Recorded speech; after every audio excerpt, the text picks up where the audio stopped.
हरे कृष्णा। तो हम कल विदुर के उनका जो चरित्र है, जिस प्रकार से व्यासदेव जी उनके बारे में प्रथम अध्याय में महाभारत के जो मुख्य बिंदु के रूप में उनको प्रस्तुत करते हैं। स्वयं उनके पिता होने पर भी दूसरों के बारे में इतना नहीं लिखते जितना विदुर के बारे में लिखते। उसी प्रकार से कल हम चर्चा कर रहे थे कैसे कृष्ण विदुर के पास कोई स्थान नहीं था, शक्ति नहीं थी, परंतु उनके बातों में जो प्राण था, बोलते रहना, सही चीज को बोलते रहो, कभी थके नहीं। और इसलिए भगवान श्री कृष्ण को इतने प्रिय थे क्योंकि उनके निष्काम कर्म योग जो भक्ति से ओतप्रोत था। इसलिए जब भगवान श्री कृष्ण अपने धाम को वापस जा रहे थे उस समय विदुर का स्मरण करते, और उससे विदुर जी गर्वित नहीं हुए परंतु गौरवान्वित हो गए, ओतप्रोत हो गए प्रेम के कारण। और विदुर जी की जो चेतना थी, जैसे हम कल चर्चा कर रहे थे, बड़े आध्यात्मिकता में तल्लीनता थी, बहुत सेंसिटिव थे। यानी कि जैसे हम कल चर्चा कर रहे थे कि शास्त्र सबके हाथ में आ सकता है, शास्त्र सब लोग पढ़ सकते हैं, परंतु शास्त्र कैसे प्रभावी होकर, जैसे कहा जाता है कि फिक्शन और फैक्ट का हमेशा झगड़ा चलता है। लोग कहते हैं कि धर्मशास्त्र सब माइथोलॉजी है, मिथ है, यानी कि सांकेतिक है केवल। और कई लोग कहते हैं कि शास्त्र केवल ग्रोस इतिहास है, उसमें सीखने के लिए कुछ नहीं है। इसलिए लोग कहते हैं ना, अरे महाभारत, गीता, भागवत, रामायण अब पढ़कर उसका क्या लाभ होगा, वो तो इतिहास हो गया, उससे क्या लाभ होगा। परंतु जो धर्मशास्त्र को सही प्रकार से जानता है वो केवल फैक्ट को स्थापित करने के लिए झगड़ा नहीं करता, या फिक्शन जो काव्यात्मक दृष्टिकोण है उसे आकर्षित नहीं होता, परंतु ये देखता है कि ये शास्त्र कैसे प्रभावशाली है। वेदांत में ऐसा एक प्रमेय आता है, अंधेरे में अगर आपने किसी रस्सी को देखकर डर गए क्योंकि वो सांप है, तो प्रश्न उठाया जाता है कि वो सांप है और रस्सी है। और रस्सी में, उस रस्सी में आपने सांप का अनुभव किया, इसलिए आपके लिए वो रस्सी होते हुए भी सांप ही है।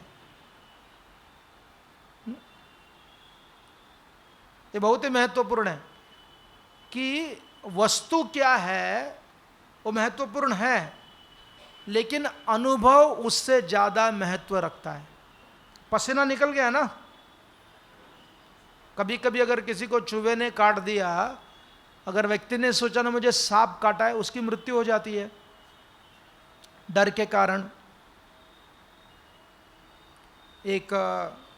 मैं एक सांप पकड़ने वाले से मिला था, तो आज तक उन्होंने 5000 सांप को पकड़ा हुआ है। नाग सांप मेरे सामने मैंने देखा था उनको पकड़ते हुए, और उसके साथ में वो जानते थे कैसे पकड़ना है। 3 बार उनको नाग सांप ने काटा हुआ है। उन्होंने कहा नाग के भी अलग अलग प्रकार होते हैं, अगर गर्मी में नाग काटता है तो उसका विष ज़्यादा होता है, अगर बारिश में नाग काटेगा उसका विष कम होता है, अगर गुस्से में गर्मी में काटेगा तो और ज़्यादा उसका विष होता है। तो मैंने पूछा उसमें कोई अंतर होता है क्या मरने में? तीनों अवस्था में व्यक्ति मर सकता है और मरता है, परंतु मरते किसके लिए? तुरंत लोग विष के कारण नहीं, डर के कारण। डरने के कारण ब्लड प्रेशर ऊपर आ जाता है, इसलिए हार्ट फेलियर हो जाता है। परंतु सांप काटने के उपरांत अगर सही समय पर सही चेतना से अगर आप हॉस्पिटल में चले जाओगे बच जाओगे। उनको तीनों प्रकार के सांप काटे थे, गर्मी का सांप, बारिश का सांप और गर्मी में जो क्रोधित सांप था उन्होंने भी काटा था। तीनों समय वो बच गए। तो देखो, इसलिए जहां सांप काटने पर भी बच गए और यहां चूहा काटने पर व्यक्ति सांप समझकर मर गया। इसलिए it is not the fact, it is not the fiction, but it is the impact. ये विदुर जी का बहुत बड़ा देन था। वो सही प्रकार से शास्त्रों को समझाते थे जिससे कि जीवन में प्रभाव आ जाए। बहुत लोग इंफॉर्मेशन जानते हैं। उदाहरण के लिए, जिस समय धृतराष्ट्र ने विदुर से पूछा कि मेरे साथ में ऐसा क्यों हो रहा है, तो विदुर ने कहा क्योंकि दैव बहुत शक्तिशाली है। आप दैव के साथ संघर्ष करना चाहते हो, दैव आपको छोड़ेगा ही नहीं, कितना ही प्रयास करो। और वही विदुर युधिष्ठिर महाराज को अलग प्रकार से समझाते हैं। वो कहते हैं कि आपके लिए पुरुष प्रयत्न करना होगा, एंडेवर करना होगा। पुरुष प्रयत्न दैव से बड़ा है, क्योंकि युधिष्ठिर महाराज सब कुछ छोड़कर जंगल में जाना चाहते थे, तो इसलिए उनको एक्शन करने के लिए कहा। और धृतराष्ट्र सब कुछ एक्शन में ही विश्वास रखते थे अपने पुत्र को राजा बनाने के लिए, तो इसलिए दैव के बारे में उसको समझा रहे थे। कल द्रौपदी के विषय में देखा, भीष्मदेव ने शास्त्र कहा, विदुर ने शास्त्र कहा, परंतु विदुर के शास्त्र कहने से द्रौपदी की रक्षा हो रही थी और भीष्म ने शास्त्र कहने से उस समय द्रौपदी को वस्त्र हरण करने का जो सबसे खतरनाक प्रसंग को सहन करना पड़ा। प्रशंसा के रूप में कभी कभी आप दूसरों को नाश कर सकते हो। निष्पापता के साथ अगर कोई प्रशंसा करेगा, जिस समय दुर्योधन ने पूछा भीष्मदेव को कि पांडव कहां हो सकता है, अगर मैं पांडवों को फिर से पहचान लेता हूं, अगर अज्ञातवास से हम उनको ढूंढ कर निकालेंगे फिर से जा सकते हैं। तो भीष्म नहीं कहना चाहते थे उनको, तो भीष्म ने क्या कह दिया, उन्होंने कहा जहां कहीं समृद्धि है, जहां कहीं सुख है, जहां कहीं जो खेती में अनाज प्रचुर मात्रा में उगता हो, वहां के फल स्वादिष्ट है, वहां का फूल सुगंधित है, वहां के लोग शांति प्रिय है, तो समझ लो वहां पांडव है। किसके लिए कहा उन्होंने? क्योंकि पांडवों के प्रति इतना प्रेम था, उनकी स्तुति कर रहे थे, स्तुति करते करते उन्होंने संकेत दिया कि पांडव कहां हो सकते हैं। इसीलिए दुर्योधन ने विराट राज्य के ऊपर आक्रमण कर लिया। कोई उनका एजेंडा नहीं था, उनका स्तुति करना था। परंतु उसके विपरीत विदुर ने क्या किया, जब उनको समझ में आ गया कि पांडवों को जलाने का प्रयास कर रहे हैं, आदमी क्या करता है, क्रोधित हो जाता है। ही ट्राइज टू एक्सपोज, उससे वो उनको दूसरे कुतंत्र करने के लिए प्रचोदित कर देता है। तो विदुर ने किसी को कुछ नहीं कहा, ना भीष्म को भी कुछ कहा, जाने दिया पांडवों को। उस मृत्यु कूप में उन्होंने जाने दिया पांडवों को, और जब जाने लगे तब म्लेच्छ भाषा में, जो केवल युधिष्ठिर महाराज समझते थे, उस भाषा में उन्होंने उनको संकेत दिया कि क्या होगा। संकेत ये भी दिया कि कैसे बचना चाहिए, और बचने के बाद क्या करना चाहिए। आपका जो मृत्यु है, जो आप मरे हुए हैं, इस समाचार को फैलाना चाहिए। अगर पांडव मृत्यु ऐसा सबको समझ में आ जाएगा, खास करके कौरवों को, उसका परिणाम क्या होगा, उनके पीछे कोई आएगा ही नहीं। जो मृत्यु का समाचार पांडवों के लिए सुरक्षित हो जाएगा। देखो कितना सोच रहे थे वो पांडव की सुरक्षा करने के लिए। और साथ में जो खोदने वाले होते ना, टनल खोदने वाले, उनको भेज दिया, और एक दिन पहले उधर आग लगवा दिया। और उस समय कोई निषाद की माँ अपने 5 बच्चों के साथ में आई थी, तो उससे समाचार इतना पक्का हो गया कि पांडव मर गए, उसलिए कौरवों ने क्या किया, उनके लिए अंतक्रिया कराई। और उसका परिणाम क्या हो गया, जो जीवित है उनके लिए अनकॉन्शियसली, बिना जाने, अगर किसी ने जानकर नहीं, बिना जाने अगर उनकी अंतक्रिया करते हो तो सामने वालों की शक्ति बढ़ जाती है, ये शास्त्र कहता है। परंतु ऐसा नहीं कि अरे मैं मेरा बाप का करता हूं जीवित है, नहीं, आप जानते हो कि वो जीवित है, आपको लग रहा है कि वो मरे हुए, अगर उनका श्राद्ध किया जाता है तो उनकी शक्ति बढ़ जाते। तो दुर्योधन के लिए विदुर ने क्या किया, अप्रत्यक्ष रूप से उन्होंने पांडवों की सेवा करवाई।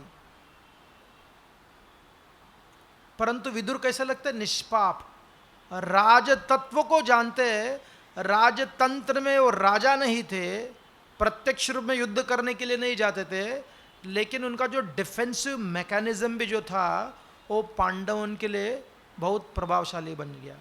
जब भीम को विष खिलाया गया था तो विदुर आकर कुंती को कहते, इसका समाचार या इसके बारे में ज़्यादा चर्चा मत करो, क्योंकि अगर इसके बारे में आप चर्चा करोगे, बोलोगे, जाकर उसको डांटोगे, उसका क्रोध बढ़ जाएगा, भीम के अलावा 4 बच्चों के ऊपर भी विष देने के लिए प्रयास करेगा, कुछ ना कुछ करेगा, इसलिए शांति से रहो, भीम जल्दी आ जाएगा। ही हैड फुल कॉन्फिडेंस कि आ जाएगा, और भीम आ गए। कैसे आ गए, विष पिए, परंतु उस विष ने उनको 10,000 शक्ति, हाथी का शक्ति दे दिया। और ये किसके कारण हो गया, केवल विदुर जी के कारण हो गया। इसलिए जो अपने शत्रु के पक्ष में रहते हुए, शत्रु का केवल ऐसा नहीं कि उनका नाश कर रहे, शत्रु का भी हित चाह रहे। विदुर कोई कौरवों के शत्रु नहीं थे, पांडव के पक्षपाती नहीं थे, वो धर्म के पक्षपाती थे। पांडवों को मदद करते करते वो धृतराष्ट्र को समझाने का प्रयास कर रहे थे। इसलिए व्यासदेव जी इतने प्रसन्न है विदुर जी के साथ। देखो, ऐसा समाचार देना, जब युधिष्ठिर महाराज का जन्म हो गया तो उसका परिणाम क्या हुआ, गांधारी के मन में एक ईर्ष्या आ गई। प्रभुपाद जी लिखते हैं कि ये ईर्ष्या है, ये मनुष्य दुर्बलता है, कितना भी महान क्यों ना हो। गांधारी जैसे, जिसको व्यासदेव जी धर्मपरायणशील कहते हैं, वैसी गांधारी केवल 2 या 3 बार उन्होंने जो गलती की, परंतु गलती का परिणाम बहुत बड़ा था। उन्होंने कहते हैं कि उसने गलती गलत समय में कर दिया, इसलिए उसका परिणाम बहुत भयानक हो गया। फिर से संस्कार, शिवजी से वरदान तो मिला था कि उसको 100 पुत्र होंगे, गर्भ धारण कर लिया था, गर्भ संस्कार ठीक से हो गया था, लेकिन जैसे उसको समाचार मिल गया मैंने गर्भ धारण पहले किया था, लेकिन युधिष्ठिर महाराज का जन्म पहले हो गया, इसलिए उन्होंने क्या किया, अपने गर्भ को विवशता के कारण, क्रोध के कारण, ईर्ष्या के कारण उस गर्भ के ऊपर उसने जोर से आघात किया। उसके कारण मांस का मुद्दा बाहर आ गया। नए लोग इसमें क्या कहेंगे, अरे हाउ इज इट पॉसिबल। वो महत्वपूर्ण नहीं है, महत्वपूर्ण प्रभाव। हम उसको बार बार देखते हैं कि प्रभाव क्या हुआ। उस ईर्ष्या के कारण वो मांस का मुद्दा था, वो पूरा, it was a concentrated envy. जैसे दूध का रबड़ी बनाते ना, दूध में जो पानी है उसको निकालकर, दूध का जो नेचुरल पानी तत्व है उसको निकालकर, उसको गाढ़ा गाढ़ा बनाते बनाते रबड़ी ने पेड़ा, जब पेड़ा बन जाता है वो कॉन्सेंट्रेटेड मिल्क है। 5 लीटर का जो दूध है 1 किलो पेड़ा में परिवर्तित हो जाता। अगर किसी ने 1 किलो पेड़ा खा लिया, it is as good as drinking 5 litres of milk. उसी प्रकार से वो जो मांस का जो मुद्दा था वो कॉन्सेंट्रेटेड पेड़ा था एनवी का। तो जब उसको व्यासदेव जी का स्पर्श तो हो गया, लेकिन व्यासदेव तो स्वयं प्रयास से उस एनवी को निकाल नहीं सकते, उसको स्वयं गांधारी को प्रयास करना पड़ेगा। जब भी उनका जन्म हो गया, विदुर से धृतराष्ट्र पूछते, क्या मेरा पुत्र युधिष्ठिर के बाद राजा बनेगा? धृतराष्ट्र देखो क्या प्रश्न कर रहे हैं, राजनीति को जानते थे, राज परिवार में जन्म हुआ था, लेकिन प्रश्न कितना अतर्क था, उसमें कोई रीजन नहीं था, क्योंकि युधिष्ठिर के बाद राजा कौन बनेगा? उसका बेटा बनेगा, वेरी सिंपल। लेकिन प्रश्न कर रहे युधिष्ठिर के बाद में मेरा पुत्र राजा बनेगा क्या? उसका जन्म होते ही क्या हुआ, वहां का वातावरण, जैसे बताया जाता है, किसी ने कहा कि जब प्रहलाद जी का जन्म हुआ उस समय हिरण्यकशिपु वहां नहीं थे। जब हिरण्यकशिपु आए प्रहलाद के जन्म के बाद, कयादु ने बताया कि मेरा पुत्र का जन्म हो गया, और जन्म कितना अच्छा था। जब होने के बाद सारे देवतागण, यानी कि देवता नहीं कहा उसने क्योंकि देवता से दुश्मनी करते थे, उन्होंने कहा वहां से ऊपर से पुष्प वृष्टि हो गई। तो हिरण्यकशिप ना, ये क्या बड़ी बात, जब मेरा जन्म हो गया ना सारे तारे गिर गए। हाँ, इनऑस्पिशियस था, और प्रहलाद जी का बहुत शुभ मंगलमय था।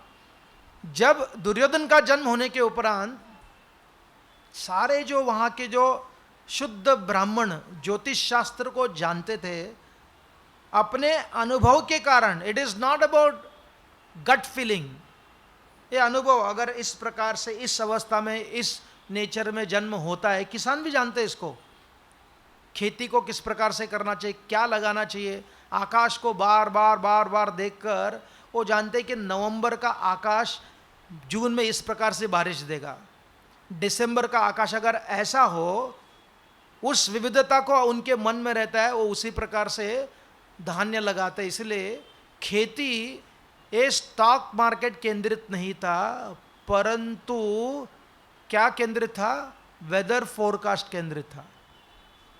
इसलिए इतने लोग आत्महत्या कर लेते, वेदर को देखते नहीं है, वो स्टॉक मार्केट को देखते हैं।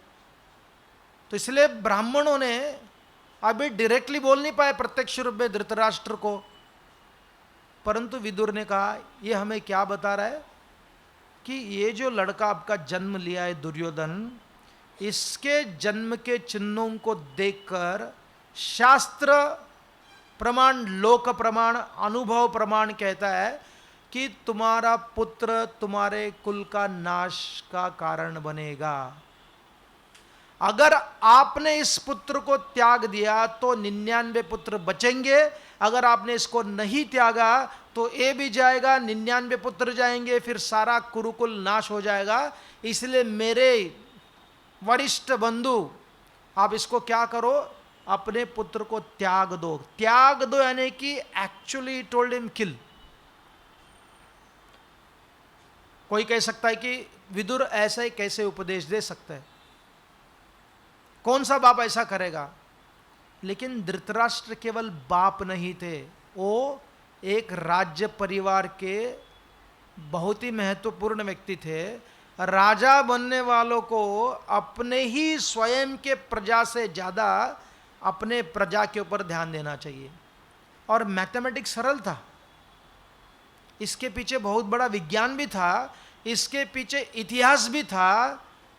उनके पूर्वजों ने, भरत महाराज ने, जिसके नाम से भारतवर्ष कहा गया है, इसकी कथा क्या है? भरत महाराज ने अपने देश के लिए, अपने प्रजा के लिए, अपने बच्चों को बलिदान दे दिया। परंतु आजकल जैसे प्रभुपाद जी तात्पर्य में लिखते हैं, there are so many Dhritarashtra in the political field, but we need more Viduras. उनका उद्देश्य क्या है कि मेरा बेटा is more important than my country. देखो कैसे महाभारत रिपीट होता है। अगर आप देखोगे, इसलिए महाभारत इतना रेलेवेंट है। हाँ, अगर आप अपना धंधा कर रहे हो तो अपने बच्चों को बिठाओ, वो आपका पर्सनल प्रॉपर्टी है। लेकिन शास्त्र कहता है कि राजा राष्ट्र का उसका पर्सनल प्रॉपर्टी नहीं होता। एक गृहस्थ का घर उसके खुद का हो सकता है, वो सोच सकता है कि मैं इसको दूंगा उसको दूंगा, लेकिन राष्ट्र राजा का नहीं होता, राजा राष्ट्र का होता है। इसलिए धृतराष्ट्र को विदुर ने इतने स्पष्ट शब्द में बोल दिया, लेकिन आज के विदुर मत भी नहीं डालने के जाते, राइट। द एलिट एजुकेटेड मतदार वो क्या करता है, वो जाता ही नहीं, और बाद में वो कंप्लेंट करते हैं। कल एक छोटी सी हमारी डिवोटी की एक लड़की वो लॉ कर रही है, वो लॉ करने के कारण वो जानती है क्या हो रहा है, तो कभी उससे लोग चर्चा करते ना, अरे देश में क्या चल रहा है, like you don't have the right to answer ask that question. ये प्रश्न करने का उत्तरदायित्व तो कुछ भी नहीं है, क्योंकि तुम क्या कर रहे हो, ये बहुत ही महत्वपूर्ण है। इसलिए विदुर ने धृतराष्ट्र को कहा कि आप इसको त्यागो, इसको मार दो, इसको मारने से आपके 99 पुत्र बचेंगे। और तब से धृतराष्ट्र को विदुर के प्रति इतना गुस्सा था, लेकिन साथ में सम्मान भी था। ये जो संदिग्धता नहीं, ये संदिग्धता थी, मैं उसको द्वेष भी करता हूँ, उसको सम्मान भी करता हूँ, क्योंकि उसके बोलने में शक्ति है, उसके बोलने में बुद्धि है, उसके बोलने में प्रभाव है। वो जो कुछ भी बोलता है वो सही होता है, परंतु सही नहीं होना चाहिए ऐसा विश्वास करना। कहा जाता है ना, जो फेल होने वाला स्टूडेंट सबसे ज़्यादा प्रार्थना करता है, सबसे ज़्यादा सिद्धि विनायक को जाता है, हाँ, क्योंकि उसके पास मिरेकल के अलावा दूसरा कोई पर्याय ही नहीं है। लेकिन जो सही में प्रयास करता है वो भगवान के पास ऐसे ही जाता है, not because he aspects miracle. और मिरेकल बनते नहीं है, मिरेकल होते नहीं है, मिरेकल का अनुभव हमें करना पड़ता है प्रयास के साथ। परंतु विदुर के बातों को न मानने के कारण बार बार बार बार, एक बार नहीं, द्यूत क्रीड़ा में फिर से उन्होंने कहा, जब विदुर नीति की चर्चा होती है उस समय विदुर फिर से कहते हैं कि मैं आपको कितनी बार कहा था आपको अपने पुत्रों को छोड़ना चाहिए था। देखो भरत ने अपने पुत्रों को त्याग दिया, एक नहीं दो नहीं 9 पुत्रों को। भागवत में भी इसका उल्लेख है, महाभारत में भी उसका उल्लेख है, मुझे लगता है रामायण में भी उसका उल्लेख है कि राजा को पुत्र व्यामोह यानी कि राज्य का न्यास, गृहस्थों को अपने पुत्रों को त्यागना गृहस्थ परिवार का नाश, यानी कि अलग अलग लोगों के लिए अलग अलग बताया जाता है। अगर एक छोटा सा बालक वैराग्य की बात करता है, हमें समझना चाहिए कि वो आलसी है। अगर 80 साल का बुढ़ा वो कहता है कि मुझे प्रधानमंत्री बनना है, तो अधर्म है। ये नहीं कहना चाहिए क्या फ्रेश थॉट है उसका, अभी वो कितना जवान है सोच में, नहीं जवान नहीं, वो तो आसक्त है, छूटता ही नहीं है। इसलिए देखो मैंने वही कहा कि शास्त्र इज नॉट यूनिवर्सली एप्लीकेबल। शास्त्र यूनिवर्सली एप्लीकेबल है जब उसका एप्लीकेशन सही प्रकार से हर एक व्यक्ति, सिचुएशन, समय के अनुसार होता है। ये विदुर की महत्ता थी। इसलिए कहा जाता है कि जो धार्मिक शास्त्र, द वैदिक शास्त्र, ये लॉ सेंट्रिक नहीं है, परंतु ये इम्पैक्ट सेंट्रिक है। काल, देश, पात्र, इन सबको देखकर इसका उपयोग करना चाहिए। परंतु आधुनिक शिक्षण ये ब्लैक एंड वाइट होने के कारण लोग प्रश्न करते हैं, अरे पांडव 5 लोगों के साथ, 5 पांडव द्रौपदी के साथ कैसे विवाह कर सकते हैं? कृष्ण 16,000 लोगों के साथ विवाह कैसे कर सकते हैं? सरल है। आपको जीर्ण करने की शक्ति है तो 4 रोटी खाओ, अगर जीर्ण करने की शक्ति नहीं है तो फिर क्या करो, पतला चावल पियो। पतला चावल पीने वाला रोटी खाने वालों से आक्षेपण नहीं कर सकता। एक हमारे मंदिर में एक बॉडी बिल्डर आए थे अफ्रीका से, बहुत साल पहले। वो एक ही साथ में 25 रोटी आराम से खाते थे जैसे कि चावल खा रहे। मैंने देखा है, हमारे साथ में रहते थे, 25 रोटी खुद किचन में काम भी करते थे। वो भीम की बात करेंगे ना अभी हम थोड़े समय के बाद। तो 25 रोटी आराम से खाते थे। फिर एक महाराष्ट्रियन डिवोटी उसके साथ कंपटीशन किया, 22 रोटी खा लिया, परंतु 3 दिन उठा ही नहीं क्योंकि अजीर्ण हो गया। तो उसी प्रकार से शास्त्र है, not applying to same person. और ये विदुर की महानता थी, लेकिन दुर्भाग्यवश धृतराष्ट्र ने नहीं माना। लेकिन विदुर बोलना बंद नहीं करते, वो कभी बंद नहीं करते। कितने बार अपने मंत्री पद को त्यागते हैं, फिर से धृतराष्ट्र उनको बुला लेता है, फिर से उनको सुनाता है। एक बार वो बुलाते हैं उनको, ये वन पर्व के समय है, युद्ध निश्चित हो ही रहा था। संजय पांडवों से मिलकर आए थे, इतने त्रस्त थे, उन्होंने अपने स्वामी को कहा कि मैं कल सुनाऊंगा, मैं थका हूं। तो ये सुनने के बाद धृतराष्ट्र की नींद उड़ गई। फिर उन्होंने अपने सेवक को कहा मुझे विदुर जी से मिलना है। तो विदुर को बुला कर लाया। तो विदुर को पूछा कि मुझे नींद नहीं आ रही है, क्योंकि विदुर अपने भाई से व्यंग भी बोलते थे, सरकास्टिकली भी बोलते थे, क्योंकि करेंगे क्या अगर व्यक्ति सुनता ही नहीं है। अलग अलग प्रकार का दवाई देकर सोच रहे थे कि क्या बदलता है क्या। तो उन्होंने पूछा नींद नहीं आ रही है? नींद न आने के कारण यही हो सकता है कि तुमने दूसरों का घर को हरण कर लिया होगा, किसी के घर को आग लगाने का प्रयास किया होगा, किसी को विष पिलाया होगा, किसी का द्यूत में उनको परास्त किया होगा। अगर आपने ऐसा किया है तो नींद नहीं आएगा, अगर ऐसा नहीं किया है तो नींद आना चाहिए। हा? तो फिर वो बोलते मुझे कुछ तो सुनाओ, मैं इतना त्रस्त हूं। फिर उनको सनत कुमार, सनक सुजाता ने जो प्रहलाद महाराज और सुदन्व के बीच में जो चर्चा हुई थी, उस चर्चा को सुनाते और नीति कहने लगते हैं। वो नीति शास्त्र एक मिनी भगवत गीता के समान है। अगर उसको हम समझने का प्रयास करेंगे तो कम से कम एक 7 दिन का कोर्स रहेगा हो, केवल समझने के लिए कि उसमें क्या है। लेकिन उसको अर्थपूर्ण समझने के लिए तो फिर 1 साल लगेगा कम से कम, क्योंकि भगवत गीता अभी तक समझ में नहीं आई है। एज इट इज कहाँ कपट में है या हमारे बुक स्टोर से दूसरों के घर पे जाता है, हाँ? वितरण करते। तो देखो विदुर जी जब उनको मिलते हैं, मैं कई चीज़ों को इसमें संक्षेप में सुनाऊंगा।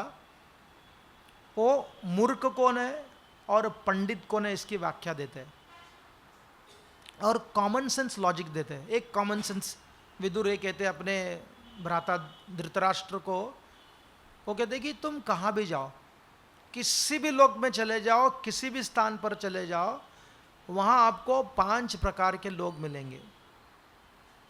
एक आपसे प्रेम करेंगे, दूसरा आपसे द्वेष करेंगे, तीसरा आपके साथ में न्यूट्रल व्यवहार करेंगे, न प्रेम न दुश्मनी, आपको देखने पर भी वो हाय हेलो कुछ नहीं बोलेंगे, they will walk bye you.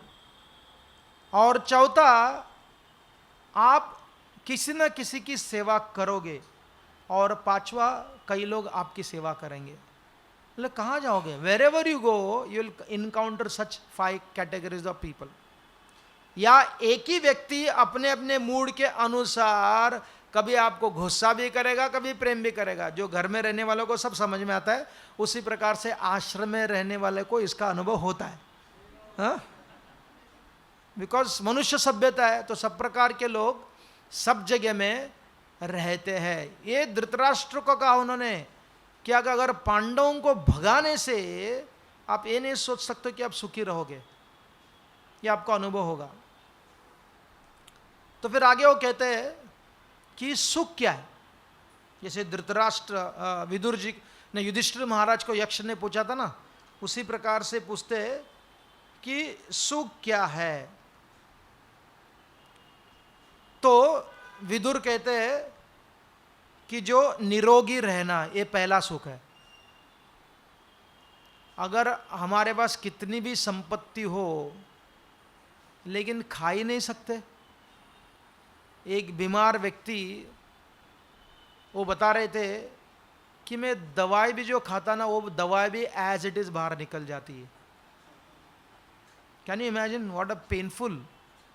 इसलिए कल हम चर्चा करते दरिद्रता की, संपत्ति की दरिद्रता, संबंधों की दरिद्रता, रोग की दरिद्रता हो तो फिर मन भजन में नहीं लगता। भजन में छोड़ो, मन स्थिर नहीं होता।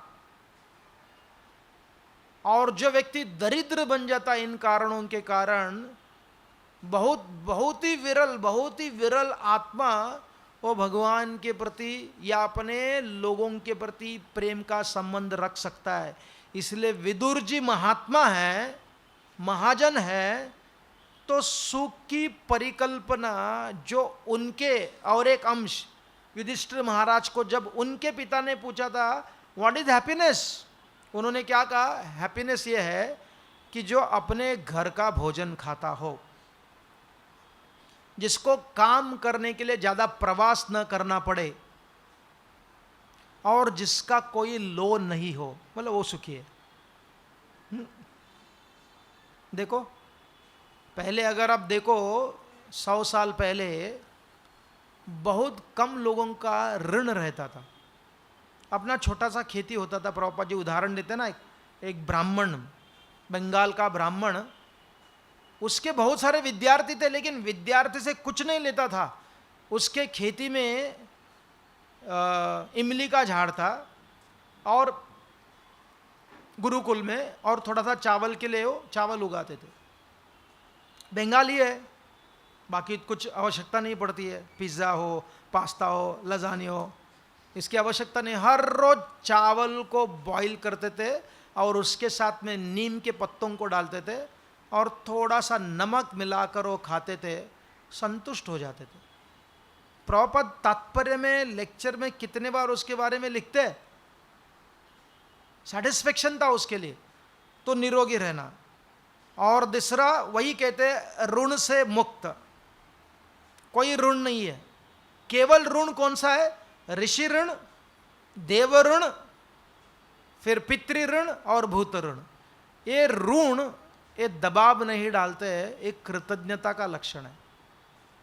और तीसरा महत्वपूर्ण है, उन्होंने कहा जिसको परदेश में रहना पड़ता है ना, वो भी दुखी और उसके संबंधी भी दुखी।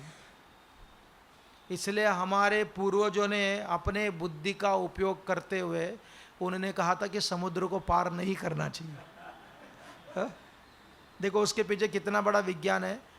इसलिए आधुनिक शिक्षण, ये बहुत सारे ऋषियों ने कहा है, आधुनिक ऋषियों ने, आधुनिक शिक्षण परिवार को तोड़ देता है। आधुनिक शिक्षण क्या करता है? परिवार को तोड़ देता है।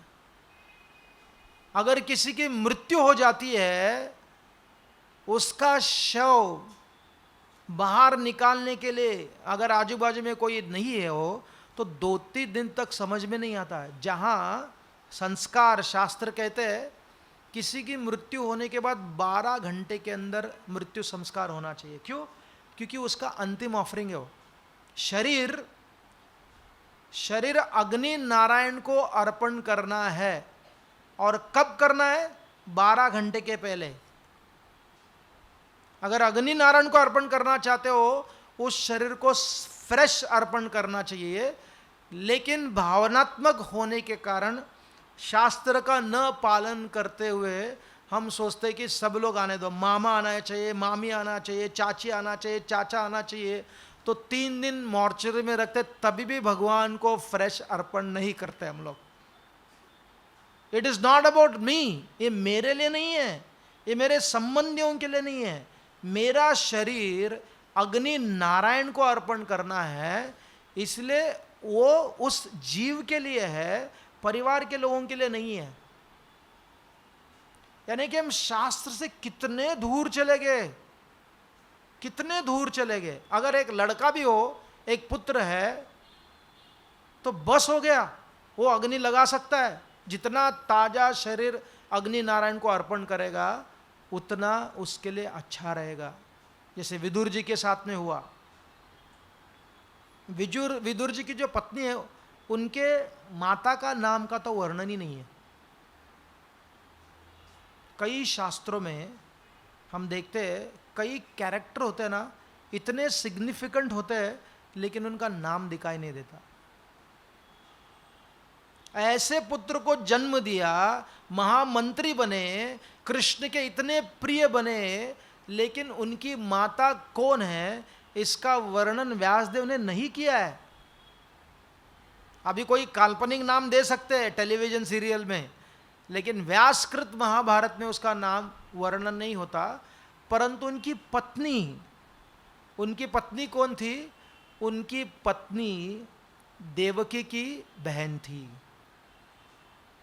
जो देवक थे ना, देवक, उनकी पुत्री देवकी थी। देवकी का विवाह वसुदेव के साथ में हो गया और उनसे कृष्ण है। तो देवक की एक स्त्री थी, यानी कि पत्नी, वो शूद्र स्त्री थी, उसकी पुत्री पार्श्वी थी और उनका विवाह विदुर के साथ में हुआ था।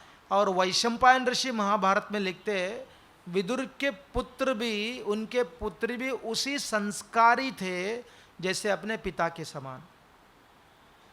और उनका जो मरण, विदुर जी का मरण, इतना सुंदरता से महाभारत में वर्णन किया हुआ है। हम महाभारत को लेकर चलते हैं।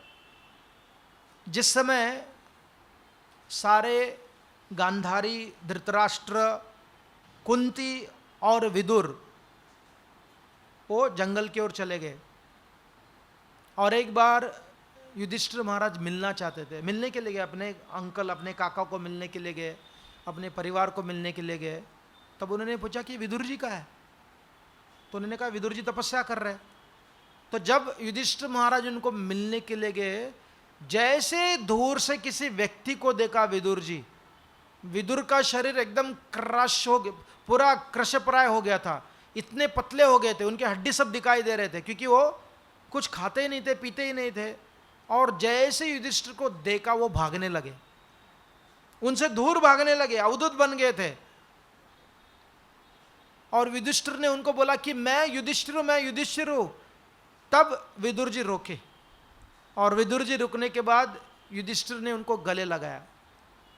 और दोनों गले लगाने के बाद उस समय उनकी आत्मा, विदुर की आत्मा युधिष्ठिर के शरीर में प्रवेश कर दिया और उनका शरीर नीचे गिर गया।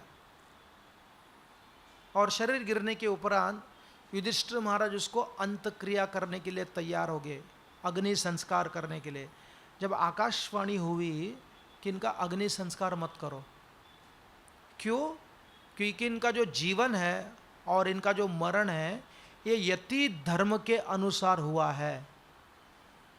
उन्होंने ऑफिशियली सन्यास नहीं लिया, लेकिन सन्यास की चेतना थी, यानी कि आकाशवाणी हुई कि इनकी सन्यास की चेतना है, इसलिए उन्हें अग्नि संस्कार नहीं करो।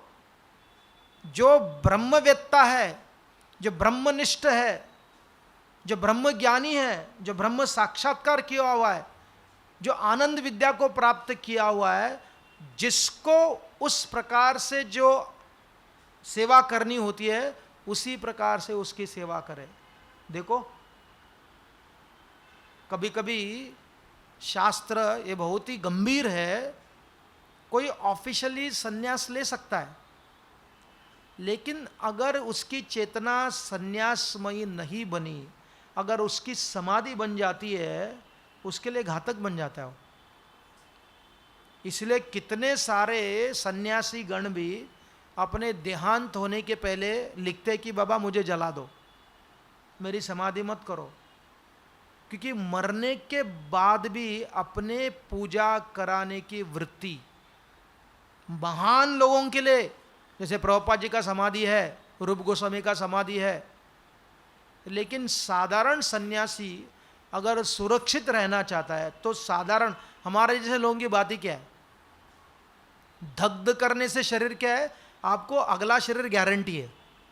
अगर दग्ध नहीं करेंगे, जब तक शरीर पूरा डिसइंटीग्रेट नहीं होता, तब तक आत्मा उससे आसक्त हो जाता है। मेरा आँख, मेरा हार्ट, मेरा किडनी, देखो, तो उसका परिणाम क्या हो गया? न इधर प्रवेश कर सकता है क्योंकि दूसरों ने उस शरीर को स्वीकार किया हुआ है, दूसरे ने उस अंग को उस शरीर में स्वीकार किया हुआ है, और उससे छुटकारा नहीं पा सकता, इसलिए दूसरा शरीर नहीं मिल सकता, इधर भी नहीं उधर भी नहीं। ही remains in a perpetually indecisive stage. परंतु यहां विदुर के लिए आकाशवाणी हो गई बाहर से, ऊपर से, कि इसको अग्नि संस्कार न करे, इसके शरीर को जो ब्रह्मवेत्ता को जो मिलना चाहिए उसी प्रकार का अंतिम गौरव मिलना चाहिए ना। देखो कितने महान थे विदुर, भगवान ने भी उनका स्मरण किया, जो अनएम्बॉडिड वॉइस, जो स्पंदन कर सकते। एक गाय भी, एक गाय हाथी, एक हाथी की कहानी आई थी, सत्य घटना है। एक कोई साउथ अफ्रीका में जो हाथी को पालने वाले थे, जब उनका देहांत तो हो रहा था, कितने सारे हाथियों को उन्होंने समस्या से बचाया था, और वो रहते थे अपने घर में, और हाथियों का झुंड उनके घर के बाहर आ गया। कभी देखा नहीं था इस घर को, कभी नहीं देखा था। वो घर के बाहर आ गए, उसका मरण हो रहा था ना, उस समय वो थे वो, यानी कि स्पंदन कर पाए। महाराष्ट्र के किसी गांव में खेड़ के पास एक बहुत अच्छे गोरक्षक थे, इमोशनल नहीं, उनके सेंटिमेंट्स थे, लेकिन उनको विज्ञान भी जानकारी थी कि कैसी गाय की सेवा करनी चाहिए। पूरा जीवन एक किसान थे, वो गाय की सेवा कर रहे थे। जब उनका मृत्यु का समय आ गया, वो हॉस्पिटल में थे, और यहाँ गौशाला में जितने गायों की उन्होंने सेवा की थी, वो सारे गाय उनके आंखों से आश्रुओं की धारा बह रही थी और उपवास कर रहे थे। ऐसा एक घटना नहीं है, ऐसे दो घटना नहीं है, ऐसे कितने सारे घटनाएं हैं।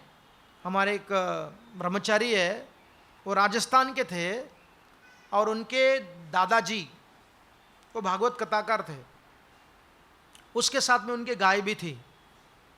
वो बता रहे थे कि उनके घर में अगर कोई बीमार होता था, वो गाय क्या करती थी, उनके दादाजी बोलते थे कुछ करने की आवश्यकता नहीं, मैं आपको गाय का दूध सही प्रकार से दूंगा। फिर वो गाय जाकर उसी घास को खाती थी जिसमें औषधियाँ होती थी, और उस दूध को निकालने से जो बीमारी है वो निकल जाती थी। यानी कि गाय के अंदर सेंसिटिविटी है। तो विदुर ने ये प्रकृति के साथ स्पंदन करने की कला में निष्णात बन गए थे, और प्रकृति उनके साथ में स्पंदन करने के लिए तैयार थी। ये कितना महान है विदुर जी। तो इसलिए उनके इस विचार में कॉमन सेंस लॉजिक है, सामान्य ज्ञान है। तो उन्होंने तीसरा कहा था कि परदेश प्रवास नहीं करना चाहिए, और संबंध किनके साथ में रखना चाहिए, स्वजनों से संबंध रखना। और एक जगह में कहते हो इसी नीति शास्त्र में, बोले दुर्भाग्य ऐसा होता है कि लोग जिनको चाहते हैं, जो उनका शुभ सोचते हैं, उनको छोड़कर दूसरों के साथ में संबंध जोड़ना चाहते हैं, और जो उनको नहीं चाहते उनके साथ में घनिष्ठ मित्रता करना चाहते हैं। रिप्लेसिंग रिलेशनशिप, जब संबंधों को हम रिप्लेस करने लगते हैं, यहाँ कोई भी किसी का माता पिता नहीं बन सकता जो उनके माता पिता नहीं है, कितना भी बोले। अगर कोई कहेगा I am like your mother but you are not, I am like your father but you are not. इसलिए संबंधों को रिप्लेस करने के लिए अगर इधर उधर कोई भागेगा तो उसका परिणाम क्या होगा, उसको केवल कष्ट ही झेलना पड़ेगा। और वो कहते हैं कि सबसे महत्वपूर्ण है व्यक्ति को निडर रहना चाहिए। आजकल निडर यानी कि एडवेंचर स्पोर्ट्स हो गया। प्रोफेशनल एडवेंचर स्पोर्ट्स को हम क्या सोचते हैं कि निडर है, लेकिन निडर क्या है, निडर यानी कि विदुर जी अन्य जगह में कहते हैं जो भी आपके जीवन में आएगा, और आएगा निश्चित रूप से आएगा, जिसके जीवन में सुख है उसके जीवन में दुख भी है, जिसके जीवन में दुख है उसके जीवन में सुख है। ये दोनों भी आएंगे और दोनों को भी स्वीकार करने की क्षमता होनी चाहिए। जो इसको स्वीकार करेगा वो सुखी बनेगा। इस प्रकार से 7 लोग वो कहते सुख को प्राप्त कर सकते हैं। और विदुर जी पंडित के एक लक्षण बताते हैं। पंडित का लक्षण क्या है? वो शास्त्र को पढ़ता है, शास्त्र को समझता है, शास्त्र को अर्थपूर्ण लोगों को समझाता है। और ये सब करते हुए उन्होंने कहा सबसे महत्वपूर्ण गुण क्या उसका? He never becomes intoxicated by appreciation. उसको अगर किसी ने मान्यता दी, परसों किसी ने लिखा था कि जो तथाकथित स्कॉलर होते हैं ना, they are looking for flattery. अगर थोड़ा सा फ्लैटरी कर दो वो अपने आप को बेच डालते हैं। They don't want critical thinking. इस भौतिक जगत में 2 चीज को देखते हैं। वी आर फ्लैटर्ड, हम लोग बलून जैसे फूल जाते हैं, इसलिए बर्थडे पार्टी होता है, इसलिए प्री मैरिज शूटिंग होता है। फ्लैटर माई सेल्फ और यू कम एंड वॉच।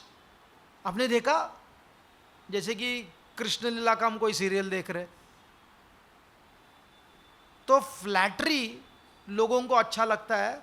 और दूसरों की निंदा करना, स्लैंडरिंग, परवर्जन का, जैसे दुर्योधन, कर्ण और दुशासन और शकुनी, द्रौपदी ने देखा, क्या देखा उस समय वस्त्रारण हो रहा था, ये विचार वो जंगल में, वन में कहती है मैंने सबको देखा। और क्या देखा मैंने?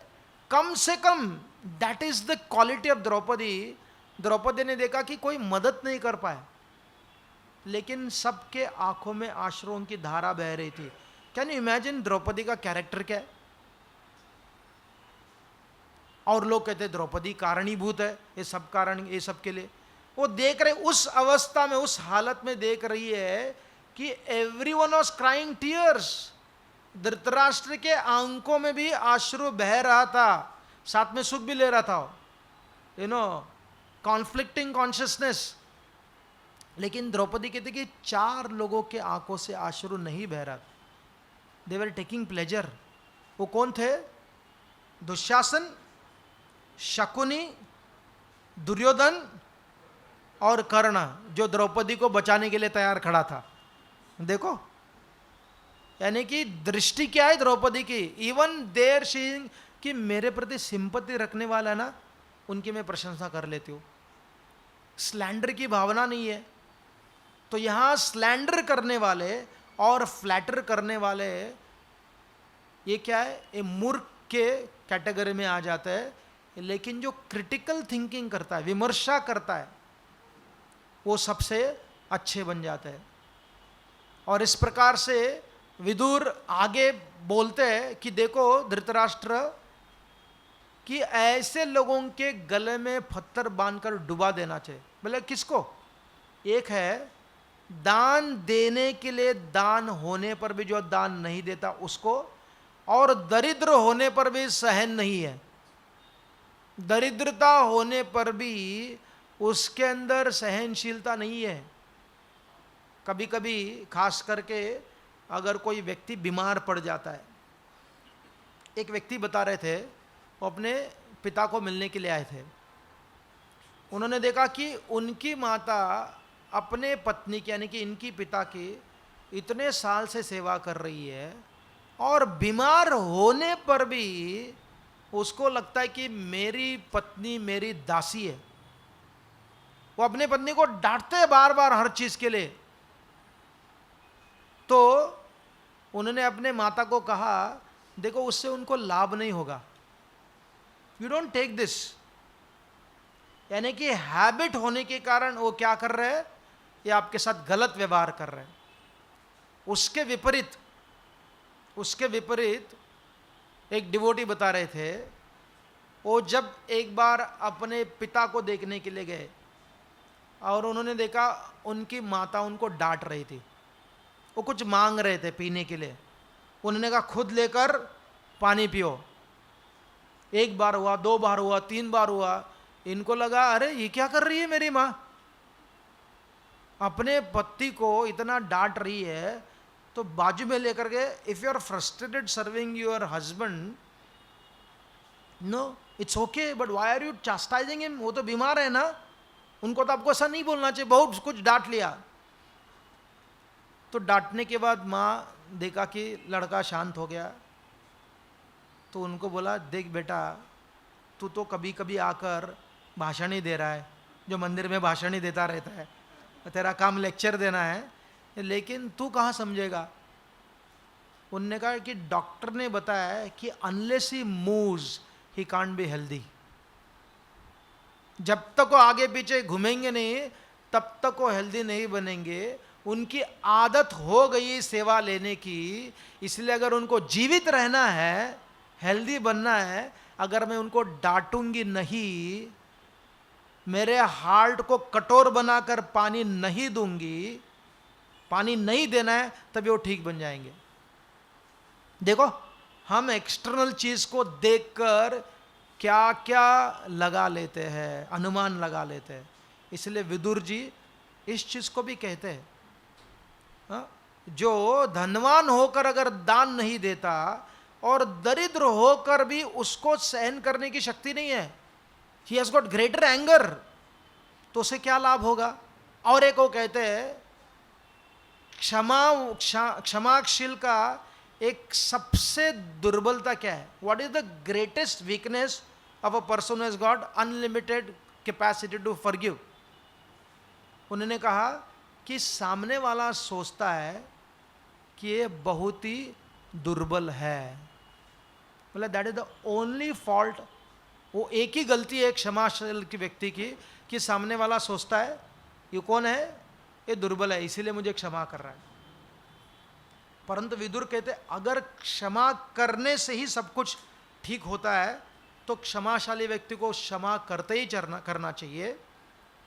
और वो कहते हैं, ये भी कहते हैं, it is not only speaking about forgiving, Vidur ये भी कहते हैं अपने शत्रुओं को, यानी कि जो नेशनल एनिमीज है, देशद्रोही है, देश के हित में नहीं है, राज्य के हित में नहीं है, वो कहते कि उनको अवशेष भी नहीं छोड़ना चाहिए।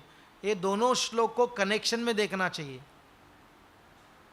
और विदुर कहते हैं जहाँ क्षमा करने की आवश्यकता पड़े क्षमा करना चाहिए। क्षमा दरिद्रों के लिए शक्ति है और शक्तिमान के लिए आभूषण है। वंस अगेन, यानी कि जिसके पास कुछ भी नहीं है, अगर वो अपने प्रति किसी ने अपराध किया हो, उसको क्षमा करने से वो उसकी शक्ति बन जाती है। ही इज नॉट रिटेलिएटिंग। परंतु जो शक्तिशाली है वो दंड दे सकता है, ऐसा व्यक्ति अगर क्षमा कर दिया वो उसका आभूषण बन जाता है। इसलिए भगवान श्री कृष्ण अप्रत्यक्ष रूप में अर्जुन की स्तुति करते हैं। प्रभुपाद जी गीता के प्रथम अध्याय के तात्पर्य के अंतिम तात्पर्य में क्या लिखते हैं, वो कहते कि देखो अर्जुन पहले से अपने लोगों से बहुत क्षमा रखता था, लेकिन अभी अपने शत्रुओं को भी क्षमा करने के लिए तैयार हो गया। वही उसकी योग्यता हो गई भगवत गीता सुनने के लिए और समझने के लिए। और आगे विदुर जी अपने धृतराष्ट्र को कहते हैं कि देखो धृतराष्ट्र की जो पंडित कौन होता है, जो अकेला पाप करता है उसका, वेरी इंटरेस्टिंग, अकेला जो पाप करता है उसका जो रिएक्शन, यानी कि रिएक्शन है कि उसका परिणाम जिसने पाप किया है उसको ही भोगना पड़ता है, लेकिन पाप का प्रभाव सबको भोगना पड़ता है। वेरी इंपॉर्टेंट, इसमें अंतर है। अगर मेरे मित्र ने किसी गलत काम कर लिया तो उसका परिणाम इंटरनली, इमोशनली, इंटेलेक्चुअली, सोशली उसके मित्र होने के कारण मुझे भी जेल में जाना पड़ेगा। तो इसका अर्थ क्या हो गया? एक परिवार में अगर किसी ने गलत कर लिया, उसका परिणाम क्या हो जाता है? जैसे नाथुराम गोडसे ने महात्मा गांधी का वध कर दिया, तो इसका परिणाम क्या हो गया? पूरे ब्राह्मण समाज को महाराष्ट्र में, मैं कितने बचपन से गोडसे नाम के कई लोगों को जानता हूं, उनको कहां कहां से भागकर जाना पड़ा। सातारा कराड़ में जितने भी ब्राह्मण परिवार थे गांव में, उनके घर को जलाकर उनको भगा दिया। क्यों? क्योंकि उनका ब्राह्मण लोगों के साथ संबंध होने के कारण। इसमें पॉलिटिक्स भी था। जैसे इंदिरा गांधी को किसी सरदार ने हत्या किया, लेकिन उसका परिणाम क्या हो गया? लाखों सरदारों को उसका जो परिणाम झेलना पड़ा। एक नहीं, दो नहीं, लाखों लोगों के साथ में ऐसा हुआ। अगर एक परिवार में अगर एक लड़का कुछ गड़बड़ कर देता है, पुलिस उसके घर में आती है? आती है कि नहीं? आ जाती है। अगर कोई सैनिक अपने कॉन्ट्रैक्ट पूरा होने के पहले वहां से भाग जाता है, तो पूरे गांव को छान मारने के लिए आती है सेना, पूछती है कहां गया। देखो कितना विदुर दूरदृष्टि है। ये बहुत ही महत्वपूर्ण है। कभी कभी किसी का एक्सीडेंट हो जाता है, जैसे एक हमारे गोपाल्स गार्डन में एक लड़का था, उनके पिताजी का एक्सीडेंट हो गया। और कैसे हो एक्सीडेंट? रॉयल रोड पर वन वे था, उनके साथ में जिसका एक्सीडेंट हो गया, वो बैरियर को तोड़कर, सामने वाले रास्ते से वो जो डिवाइडर को तोड़कर यहां आकर उनको ठोका। तो लड़का मेरे से प्रश्न पूछ रहा था, प्रभु जी इसमें मेरा पिताजी का दोष क्या है? उन्होंने पूर्व जन्म में कुछ किया था क्या? बोले पूर्व जन्म में नहीं, इसी जन्म में वो रास्ते पे गाड़ी चला रहे हैं। अगर दूसरे ने भी गलती कर दिया, उसका परिणाम आपको भी झेलना पड़ता है। सिंपल कर्म का प्रिंसिपल विदुर जी बता रहे। हर चीज, हर जो कर्म का फल भोगना केवल मैंने ही किया इसका कारण नहीं। अगर कोई दूसरा सिगरेट फूंक रहा है और वो धुआं छोड़ता है, तो क्या हुआ? एक तो उसका बदबू और सिगरेट का बदबू, मतलब क्या हो गया? आपको डबल पोल्यूशन आ गया। ब्रिज किसने बनाया? अभी हम लोग साउथ कैनरा जा रहे थे, वहाँ बड़े बड़े रास्ते बन रहे हैं। अगर आप देखोगे इतने सारे पर्वत चट्टानों को तोड़ रहे हैं। It's a very painful to see. Sahyadri को तोड़ रहे हैं, और वो एक बन गया तो हम उसके रोड पे जाएंगे, रॉयल रोड पर बड़े स्पीड पे जाएंगे। लेकिन हर एक किलोमीटर जो भी जाएगा, जितना प्रकृति के ऊपर हमने हस्तक्षेप किया है, उसका कर्म का हमें भोग करना ही पड़ेगा।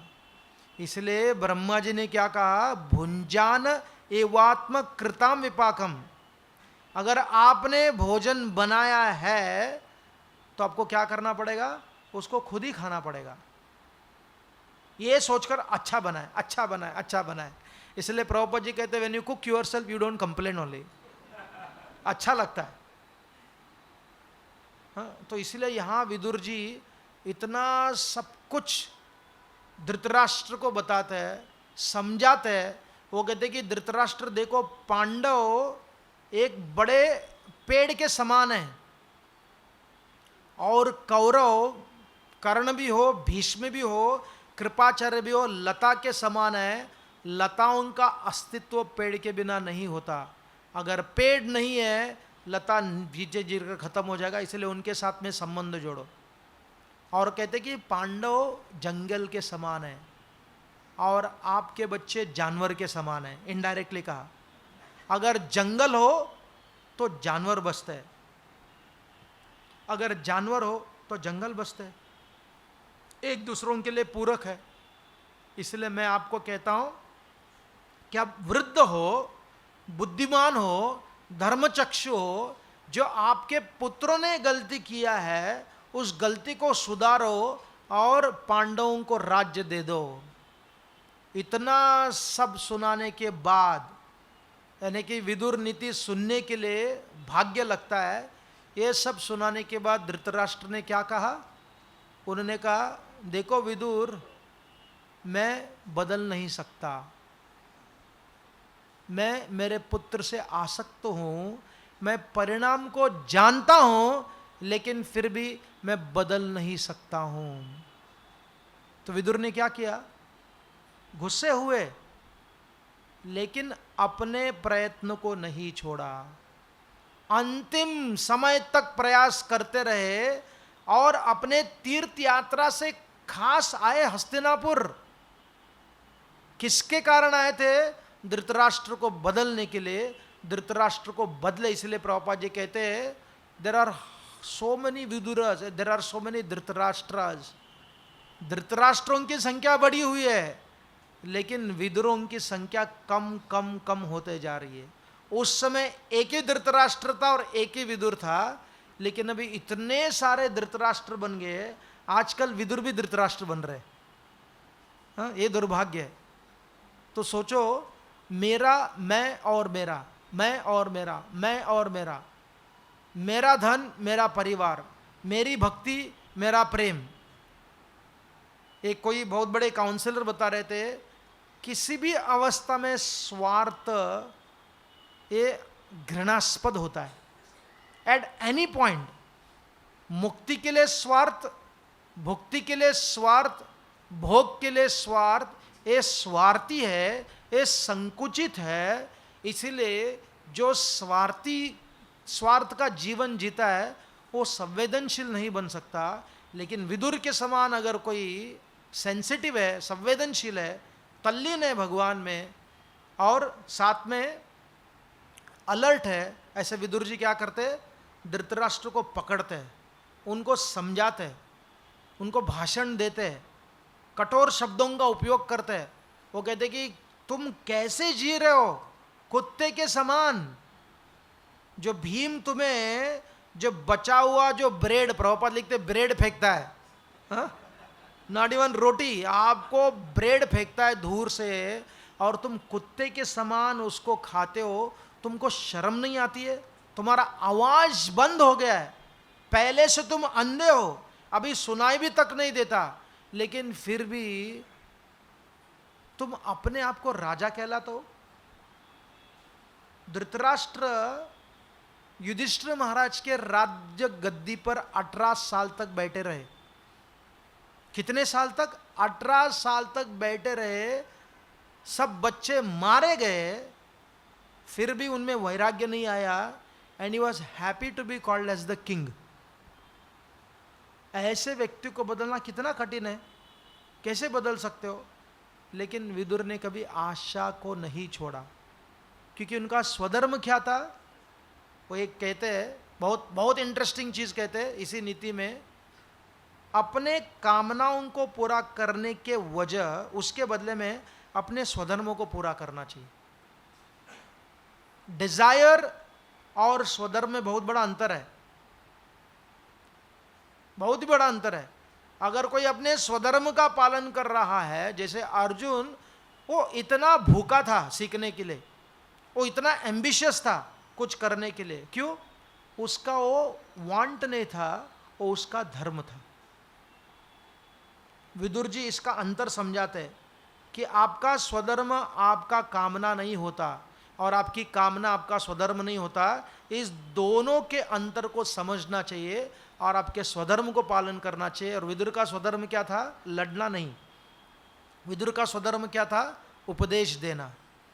हर अवस्था में अपने ही पक्ष में अपने स्वधर्म का कहाँ पालन कर रहे थे? ही वॉज प्रैक्टिसिंग हिज स्वधर्म in the most unfavourable situation. Akrur, Vibhishan और विदुर ये आधुनिक प्रामाणिक भक्तों के समान हैं, जिनको कौरवों के कैंप में काम करना पड़ता है, करना पड़ता है। व्यवस्था के कारण कभी दूसरा पर्याय नहीं है या प्रिपरेशन कर रहे हैं, लेकिन अगर मन से अपने आप तो को मुक्त कर दिया, I am not working for them, I am working for stabilising myself. मैं अपने आप को स्थिर होने के लिए काम कर रहा हूं, मैं मन से मुक्त हूं इन लोगों से, मैं केवल प्रतीक्षा कर रहा हूं, rather than they using me I am using them. तो कंपनी वाले सोचते होंगे कि इनको मैं उपयोग कर रहा हूं, लेकिन अगर हमने सोचा नहीं, मैं इस कंपनी को उपयोग कर रहा हूं 1 साल के लिए, 2 साल के लिए, 10 साल के लिए, 20 साल के लिए, लेकिन एक बार मैं फाइनेंशियली सोशली स्टेबल हो जाऊं और एक करते करते मैं मेरा स्वधर्म को पालन करना चाहता हूं, ऐसे लोग हो सकता है कि पूरा जिंदगी वो फिजिकली लिबरेट नहीं हो पाएंगे, लेकिन अगर मन से लिबरेट हो गए तो निश्चित रूप से उनको जैसे विदुर को मार्ग मिल गया। प्रभुपाद जी तात्पर्य में लिखते हैं, विदुर डायरेक्टली कृष्ण के पास जा सकते थे। जब वो हस्तिनापुर से निकल गए, वो प्रत्यक्ष रूप से कृष्ण के पास जा सकते थे, लेकिन उन्होंने उत्तरदायित्व लिया कि मैं धृतराष्ट्र के साथ में रहा, उसका अन्न खाया, उसका अन्न दूषित हो गया था, इसलिए मेरे में दोष है, मेरे कंटामिनेशन है, मुझे तीर्थ में भ्रमण करना पड़ेगा, मुझे कहाँ रहना पड़ेगा जहाँ कोई स्टेबिलिटी नहीं है, जानता नहीं मुझे कहाँ कुछ मिलेगा कि नहीं, मैं भ्रमण करूँगा। और भ्रमण करते करते करते अपने आप को शुद्ध कराने के लिए प्रवास करते रहे। परंतु जब वापस आए धृतराष्ट्र को मिलने के लिए, युधिष्ठिर महाराज ने क्या पूछा उनको, बहुत ही महत्वपूर्ण पूछा। हम उस श्लोक को जानते हैं कि आप तो स्वयं तीर्थ रूप हो, आप स्वयं तीर्थ हो, आप तीर्थ के पवित्रता को प्राप्त करने के लिए नहीं जाते हो, लेकिन तीर्थ को पवित्र करने के लिए जाते हो। लेकिन उसके पहले बहुत ही महत्वपूर्ण पूछा, आपने खाया किधर। वेरी इंपॉर्टेंट, इसको हम पढ़ते नहीं है क्योंकि अपना तो हो जाता है। तो विदुर को पूछते, वेयर डिड यू ईट। क्या जो छात्रालय थे, धर्म छात्र थे, जहाँ फ्री भोजन मिलता था, वह आपने स्वीकार किया। Spiritual inquiry is incomplete without the welfare of a living entity. Chaitanya Mahaprabhu ने भक्तों के लिए भोजन के बारे में पूछा, उनके फाइनेंशियल स्टेबिलिटी के बारे में पूछा। जब प्रभुपाद जी को मिलने के लिए भक्त उनके पास जाते थे, उनके अंतिम समय में भी वो क्या पूछते थे, खुद तो नहीं खा रहे थे कुछ भी, वो बोल सकते थे, अरे खाना पीना क्या भूल जाओ सब कुछ। जो 25 साल खाने के बाद दूसरों को उपदेश देता कि कुछ खाना नहीं चाहिए। हाँ? लेकिन प्रभुपाद उस समय भी पूछ रहे थे भक्तों को, क्या सही प्रकार से भक्तों के लिए प्रसाद मिल रहा है ना। ये बहुत ही इंटरेस्टिंग सिग्निफिकेंट वर्स है, इतना सेंसिटिव है कि विदुर के बारे में जानने की आवश्यकता नहीं थी कहाँ है, लेकिन फिर भी व्यास देव जी ने उसके लिए एक श्लोक दिया हुआ है। इसलिए Vidur is an epitome of, Vidur एक ऐसे व्यक्ति है, वो यहाँ के बारे में और वहाँ के बारे में, इह और पर, अर्थ और परमार्थ, प्रपंच और दिव्यत्व का एक सुंदर सेतु बनाकर उस सेतु के द्वारा हमें परफेक्शन की ओर ले जाते हैं। ऐसे विदुर के बारे में बहुत कुछ बोलना है महाभारत से भागवत से, लेकिन समय इतना कम होने के कारण हम विदुर के बारे में इस वर्ग में उनके बारे में चर्चा करना उसको रोकते या विश्राम देते हैं। और आगे जिनके बारे में विदुर जी ने कहा, तुम भीम ने दिया हुआ ब्रेड को दूर से जो फेंकता है ना, उसको खाते हो, तुमको शर्म नहीं आती। तो इसलिए प्रश्न उठता है ना, how is Bhima like that, इतना क्रूएल। सो विल बिगिन, हम भीम के बारे में चर्चा करते हैं। भीम का जो पात्र महाभारत में बहुत ही विचित्र है, अगर उसको हम सही प्रकार से समझ नहीं पाएंगे तो। भीम के बारे में जो भीम का परिचय कौन देता है, सबसे अच्छा परिचय द्रौपदी देती है, क्योंकि वो जानती है उनको। कब देती है, जिस समय जयद्रथ वो आकर द्रौपदी का अपहरण करते हैं, उसी समय द्रौपदी फिर से कृष्ण का आश्रय लेती है वो कहते कि जयद्रथ तुम जो कर रहे हो ना, she was not scared but she was concern. वो कहते हैं कि देखो जयद्रथ, तुम मुझे स्पर्श करने का प्रयास कर रहे हो, तुम हमारे परिवार के हो, इस कार्य करने के कारण इसका परिणाम क्या होगा, मेरे पांडव, मेरे पति अर्जुन जो कृष्ण का मित्र है, जब कृष्ण और अर्जुन अपने रथ पर आएंगे तुम फिर क्या करोगे। लेकिन वो पागल हो गया था, काम के कारण सुन नहीं पा रहा था। और दौम्य ऋषि ने देखा था, दौम्य ऋषि पांडवों को पुकारने लगे, और जैसे युधिष्ठिर महाराज के पास पांडव आए, जब दौम्य ऋषि के पास आए, जब उनको समझा तो गए उनको पकड़ने के लिए। युधिष्ठिर महाराज ने उनको कहा था हम पकड़ेंगे उसको, आगे क्या करेंगे वो नहीं बताया था। फिर रथ के पीछे भागने लगे, बहुत बड़ा युद्ध हुआ। उस युद्ध में जयद्रथ के काफ़ी सारे मित्र थे, उनको परास्त कर दिया, उनके सेना को खत्म कर दिया।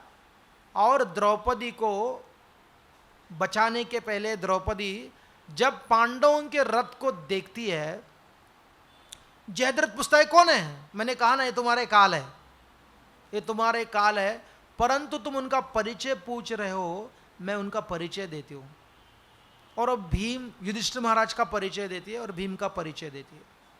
वो कहते कि ये भीम है, ये सुशिक्षित है, यानी कि वो पढ़ा लिखा है। दूसरा, वो शक्तिशाली है, वो प्रभावी है, और भीम जब कुछ कार्य करता है ऐसे ऐसे कार्य करता है, इस कार्य को कोई नहीं कर सकता, इसलिए उसका नाम भीम है। और आगे कहती है कि भीम का और एक गुण क्या है, अगर किसी ने उसके प्रति अन्याय किया या उसके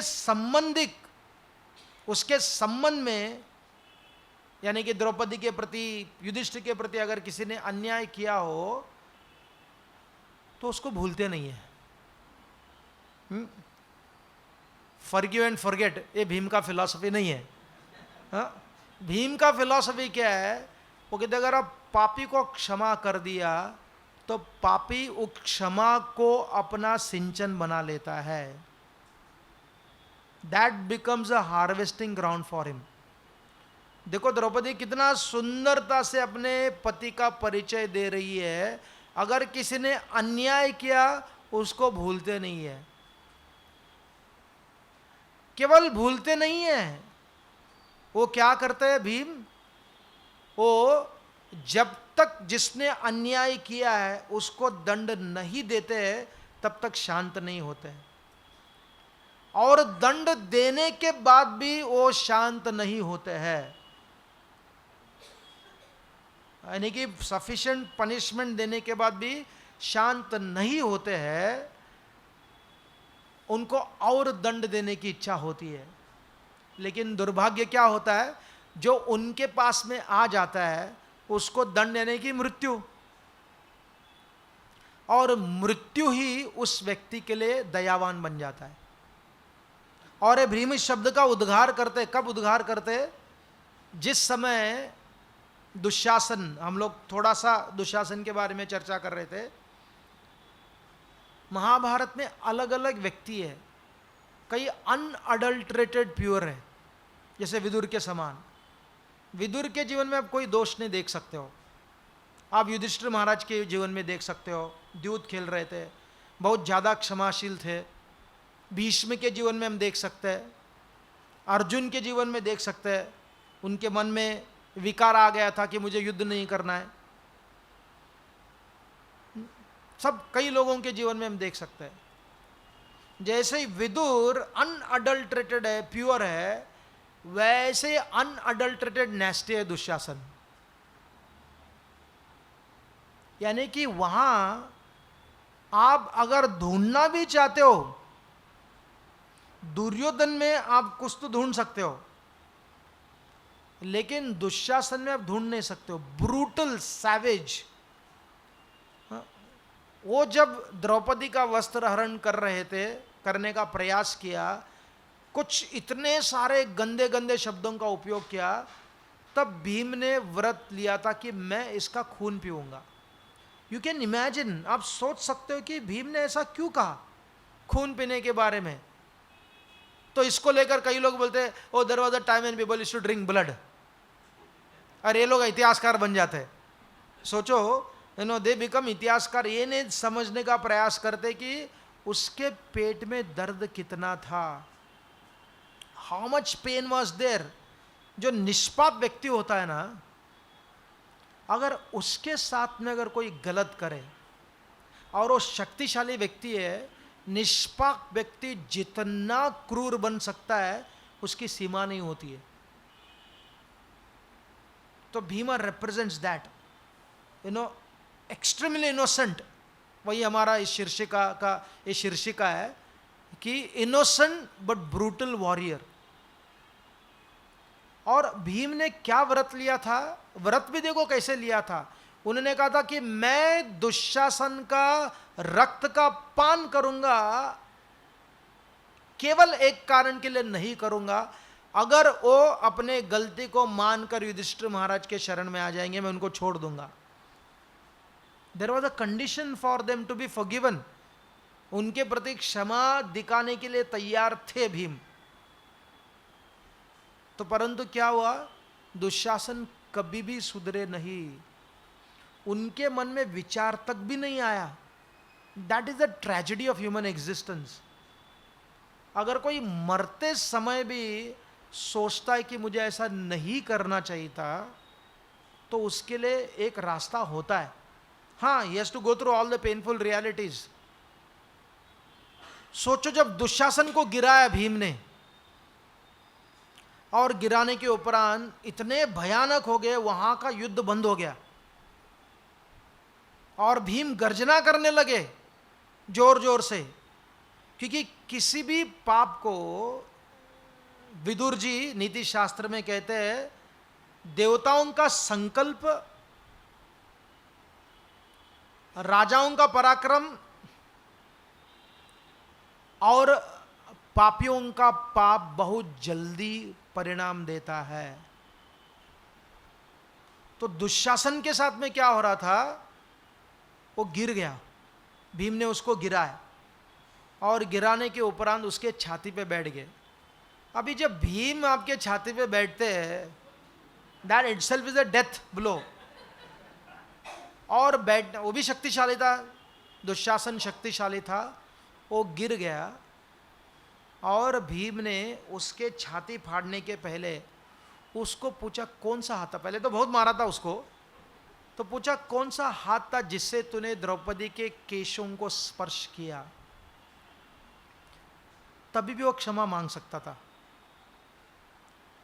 उसने क्या कहा, ये हाथ है।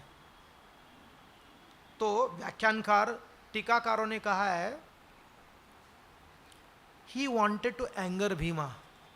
उस अवस्था में भी वो अपने आप को सोच रहा था कि I am winning over Bhima by causing anger in him, उसको मैं गुस्सा दिला रहा हूं। देखो कितना विकृत चेतना वाला है। तो जैसे उन्होंने हाथ दिखाया कि ये हाथ था, भीम ने उसको उखाड़ दिया, जैसे कोई घास जमीन से उखाड़ देता है, उखाड़ कर उसको उधर ही रखा। और बाद में उन्होंने कहा कोई है इधर वीर जिसके छाती को मैं फाड़ रहा हूं, मुझे कोई रोक सकता है। और उसके छाती को फाड़ दिया। और छाती को फाड़ने के बाद अपने हाथ में उस रक्त को लिया और उसको मुंह पे लेकर आए। महाभारत वर्णन करता है कि ही ड्रैंक द ब्लड, लेकिन वो गांधारी को अलग बोलते हैं। तो उन्होंने कहा कि आज तक मैंने अलग अलग प्रकार के पेय पान किया हूं, मैंने मां का दूध भी पिया हूं, लेकिन ये दुशासन का खून है ना, मेरे मां के रक्त से भी स्वादिष्ट है। It was not about the blood being sweet, कि इस पापी इतने साल तक भ्रमण कर रहा था अहंकार के साथ, इस अवस्था को देखकर अरे बाकी योद्धा छोड़ो, कर्ण भी बेहोश हो गया। हाँ? कोई निकट नहीं आ पाया। Nobody came close to him. No, प्रश्न उठता है, क्या भीम को ऐसा करना चाहिए? लोग कहेंगे कुछ भी हो जाए तुमको ऐसा नहीं बनना चाहिए। इसलिए आपने अगर उसका अनुभव नहीं किया हो, आपको अपने एसी रूम में बैठकर लोग क्या करना चाहिए क्या नहीं करना चाहिए उसका भाषण देना बहुत आसान बन जाता है। परंतु भीम में जो पेट में जो दर्द था, जो देखा था अपने पत्नी के साथ में जो कुछ भी किया था, और 13 साल तक प्रतीक्षा करना पड़ा, क्योंकि उनके भ्राता युधिष्ठिर महाराज वो मानते ही नहीं थे। उन्होंने अलग अलग पर्याय दिया। भीम को द्रौपदी ने कहा सुशिक्षित है, क्योंकि भीमा जैसे विदुर जी जानते थे कि शास्त्र को कैसे इम्पैक्टफुल करना चाहिए, वैसे भीम जानते थे कि शास्त्र में अलग अलग पर्याय क्या होते हैं। वो युधिष्ठिर महाराज को कहता रहे इनके लिए क्यों वचन पालन करना चाहिए, आपको 13 साल चाहिए ना, 13 दिन हो गए ना, 13 दिन आज गुड 13 ईयर्स। कैसे 13 दिवस 13 साल के समान है। वो कहते जैसे कि कई वृद्ध सन्यासी 4 महीने के चतुर्मास 2 महीने में पूरा कर देते। कैसे? दिन एक हो गया, रात एक हो गया, 2 हो गए। Night is 1 day, day is 1 day. ऐसे करते करते 2 महीने में 4 महीने हो जाते हैं। या अगर किसी की मृत्यु हो गई, उसका शरीर मिला नहीं, उसका पार्थिव संस्कार नहीं हुआ, तो उसके लिए क्या करना चाहिए? पर्याय क्या है? पर्याय घास का शरीर बनाओ, और उस शरीर को जो गायब हो गया उस शरीर को संकल्प के रूप में वो बुलाओ। अगर वो शरीर है, वो शरीर को फेंककर घास को नहीं जलाना चाहिए जब वो शरीर नहीं है। ये अलग अलग पर्याय उसी प्रकार से मेरे भ्राता कि 13 दिन can be equal to 13 year से हमारे संकल्प के ऊपर ही होता है, इसलिए जाकर हम आक्रमण करेंगे। युधिष्ठिर महाराज बोलते नहीं, मेरा मैथमेटिक्स क्या है? मेरा मैथमेटिक्स है, तुम्हारा मैथमेटिक्स इमेजिनेशन है। 13 साल यानी कि 13 साल ही होना चाहिए। तो सोचो, जो दंड देने में शक्ति उनमें थी, उनमें पावर था, लेकिन देने के लिए उनको अवसर नहीं मिल रहा था। And it deserve that. जब मैं कहानी और रोचक रूप से बोलता हूं, इधर नहीं कहूंगा बच्चों के सामने, तो ब्रूटल। तो बच्चों को मैंने जब ये कहानी सुना था, व्हाट डू यू थिंक? तो एक बच्चे ने कहा था इट्स ब्रूटल बट राइट।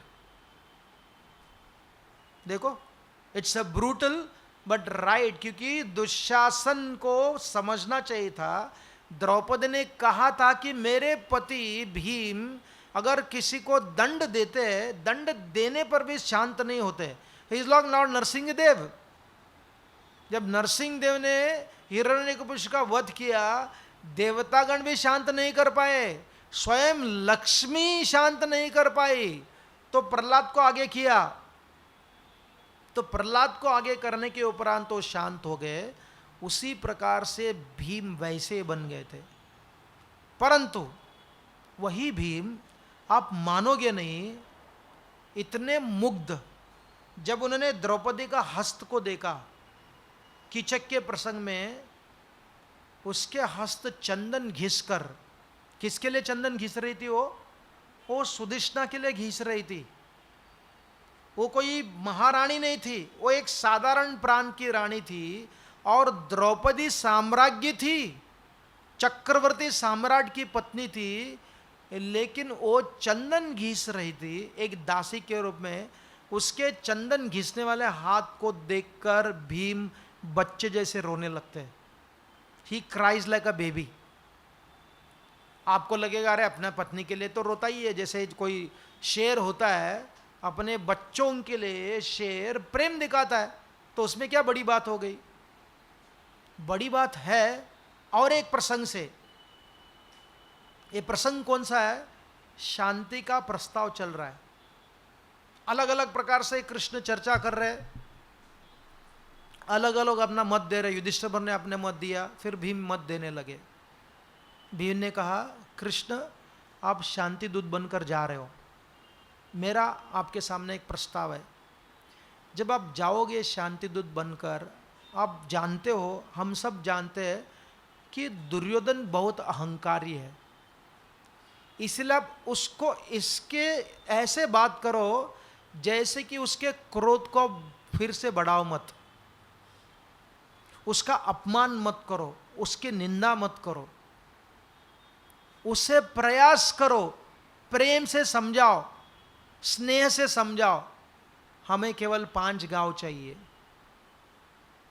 वो कहते हैं, वो कृष्ण को चेतावनी दे रहे, उनको सतर्क कर रहे कि do not agitate him. Krishna, मैं चाहता हूं कि शांति होनी चाहिए, और शांति के लिए हम दुर्योधन के सामने पैदल चलेंगे, वी विल वॉक। जब दुर्योधन अपने रथ पर बैठा हो, हाथी पर बैठा हो, हम सामने अपने सिर को झुकाकर चलेंगे, अगर उससे शांति हो सकती है तो। इसलिए कृपा करके शांति के लिए मैं चाहता हूं, बाय ऑल मीन्स, सारे प्रयासों को करते हुए, दुर्योधन को क्रोध न देते हुए अगर आप शांति का प्रस्ताव रखोगे, हम 5 गांव से संतुष्ट हो जाएंगे, हम दुर्योधन के आधीन में रहते हुए काम करने के लिए भी तैयार हो जाएंगे। यहां द्रौपदी कहां थी? यहां भीम कृष्ण भगवान को सबके सामने बोल रहे हैं, और भीम कहते कि आई डू नॉट वॉन्ट, मैं नहीं चाहता हूं कि पूरे कुरुकुल का नाश हो जाए। तो जब कृष्ण ने इसको सुना तो भगवान कृष्ण चिंतित हो गए। उन्होंने कहा, मैं समझ सकता हूं कि समुद्र सूख सकता है, समुद्र सूख सकता है, हिमालय छिद्र विचिद्र हो सकता है, लेकिन जो हमेशा युद्ध कातर, युद्ध के लिए प्रतीक्षा करने वाले भीम ऐसे शांति प्रिय क्यों हो गए? प्रायश दिखाई देता है जब अवसर आने पर योद्धा भी डरपोक बन जाता है। मैंने आपको देखा है भीम, मैंने आपको देखा है, असहायकता के कारण आप अपने ओठ को चबाते हो, कभी आकाश में देखते हो, कभी रोते हो, कभी हंसते हो, मैंने देखा हुआ है। इसलिए कितने लोग आपको पागल भी बोलते हैं। मैंने देखा है जब अपने पैरों को रखते हो, असहनशीलता के कारण, दुख के कारण आप जब अपने पैरों को रखते हो, कुचल डालते हो। और कभी कभी मैंने आपको देखा रोते रोते आप अपना जो सिर है अपने गोद में डालकर रोते रहते हो, आकाश में देखते रहते हो, प्रतीक्षा करते रहते हो। अब क्या हो गया? अब शांति की बात कर रहे हैं, आप क्या डर गए? कृष्ण ने क्या किया? ऐसे दुर्योधन भीम को उस्काया, फिर से भीम नॉर्मल हो गए। उन्होंने कहा कृष्ण, वो कृष्ण पे क्रोध करने लगे। आप कभी नहीं देखते हो कि युधिष्ठिर महाराज कृष्ण पे क्रोध करते हैं, आप कभी नहीं देखते हो कि अर्जुन कृष्ण पे क्रोध करते हैं, लेकिन भीम कृष्ण पे क्रोध करते हैं। तो कृष्ण, आप जानते हो मुझे, मैं किसी से डरता नहीं हूं, मैं किसी से भय नहीं करता हूं, लेकिन केवल इसीलिए मैं सोच रहा हूं कि कुरुकुल का नाश हो जाएगा। यही उद्देश्य के कारण मैं चाहता हूं कि शांति होनी चाहिए, नहीं तो मैं युद्ध करने के लिए तैयार हूं। कृष्णा, हाउ, आप कैसे मुझे गलत समझ सकते हो? कृष्ण ने कहा, मैंने गलत नहीं समझा, मैं केवल परीक्षा कर रहा था कि भीम वही है ना। I wanted to enquire. वो इतना सुंदर चर्चा है भीम और कृष्ण के बीच में। तो इस प्रकार से कितना टाइम? ओके, तो इससे भीम के व्यक्तित्व के बारे में हम समझ सकते हैं कि इतने भयानक होने पर भी एक धार्मिक, एक भक्त होने के कारण उनके हृदय में भी बहुत सॉफ्टनेस था।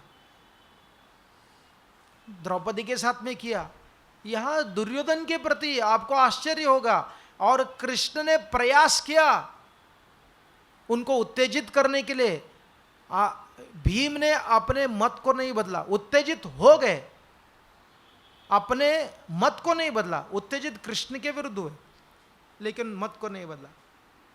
तो तब कृष्ण ने कहा अगर मैं इस युद्ध को रोक सकता हूं तो मुझे असीम अमित श्रेय मिल जाएगा, अगर नहीं होगा तो युद्ध हो जाएगा। और उसके बाद में और एक प्रसंग है जहां भीम अपने महानता का प्रदर्शन करते हैं, अपने जो सोच है ना उसको प्रदर्शन करते हैं। जिस समय द्रौपदी का वस्त्रहरण हो रहा था, उस समय जो द्रौपदी के साथ में हुआ तो बहुत क्रोधित हो गया भीम, क्योंकि उनको कभी पूछा गया था भीम आपका जीवन का उद्देश्य क्या है, what do you think is the most important thing in life, सबसे महत्वपूर्ण क्या चीज़ है आपके लिए। तो भीम ने कहा कि देखो कृष्ण, सबसे महत्वपूर्ण चीज़ यह है अपने मान की रक्षा करना, प्राण देकर भी। प्राण चला जाए, शरीर नष्ट हो जाए, उसको मैं बार बार नाश करने के लिए तैयार हूं, लेकिन मेरे मान को मैं नहीं खोना चाहता हूं। क्योंकि मान कब तक रहेगा, जब तक सूर्य चंद्र रहेगा तब तक मान रहेगा। शरीर आता है और चला जाता है, आता है और चला जाता है। I am willing to lay down my life millions of time, but मैं मेरे मान को नहीं छोड़ूंगा। इसको कहते हैं सेल्फ रिस्पेक्ट, इसको कहते हैं कि सेल्फ कॉन्फिडेंस। आत्मविश्वास और अहंकार देखने में समान लगता है, बहुत थिन लाइन का डिफरेंस है दोनों के बीच में। डिटर्मिनेशन, दृढ़ता और हट, वो दोनों भी समान लगता है। ब्रॉड माइंडेडनेस और कंफ्यूज्ड, वो भी समान ही लगता है। तो भीम यहां जो कृष्ण को कहते हैं ये अहंकार नहीं है, ये आत्मविश्वास है। और ऐसे आत्मविश्वासी भीम ने कहा मैं मेरे प्राण को बार बार त्यागने के लिए तैयार हूं। इसलिए विदुर जी धृतराष्ट्र को कहते हैं कि धृतराष्ट्र, आप जानते हो जो योद्धा होता है ना, जो मरने के लिए डरता नहीं है, और सन्यासी भौतिक जगत के सारे प्रलोभन को त्याग देता है, वो दोनों सूर्यमंडल को भेद कर आगे चले जाते हैं। जस्ट मियरली मृत्यु से न डरने वाला योद्धा और सन्यासी का गंतव्य दोनों एक ही है। ये 7वें स्कंद भागवत में भी आता है, नारद मुनि युधिष्ठिर महाराज को कहते हैं, ये केवल महाभारत में नहीं है। तो युधिष्ठिर, भीम को अपने प्राणों को छोड़ने के लिए कोई डर ही नहीं था, लेकिन मान को नहीं त्याग सकता हूं। इसलिए ऐसा प्रसंग हुआ जब द्रौपदी को दांव पे लगाया युधिष्ठिर महाराज ने, सबके सामने उसके शरीर के जो प्रत्येक अलग अलग अंगों का वर्णन करने लगे, और जब दांव पे लग गया उसकी निंदा होने लगी, अलग अलग लोग अलग अलग बोलने लगे। जब दुर्योधन ने अपने जांघों को दिखाया, कर्ण ने कहा अरे क्या है, ये तो वेश्या से भी गए गुजरी हुई है, तो इसलिए इसको नग्न करना या इसको कपड़े रहना उससे क्या फर्क पड़ता है। इन सारे बातों को सुनकर भीम इतने क्रोधित हो गए, उसी सभा में उन्होंने अर्जुन को कहा अर्जुन, बोले मुझे कुछ आग लेकर आओ, जिस हाथ से युधिष्ठिर ने द्यूत खेला है उसी हाथ को मैं आग लगा देता हूं। He spoke bluntly. और उन्होंने कहा अर्जुन को, अर्जुन आप जानते हो मनुष्य के 3 ज्योतियां होती है, 3 ज्योतियां। एक संतान देने वाली पत्नी, एक अपने सत्कर्म, और तीसरा ब्रह्म विद्या।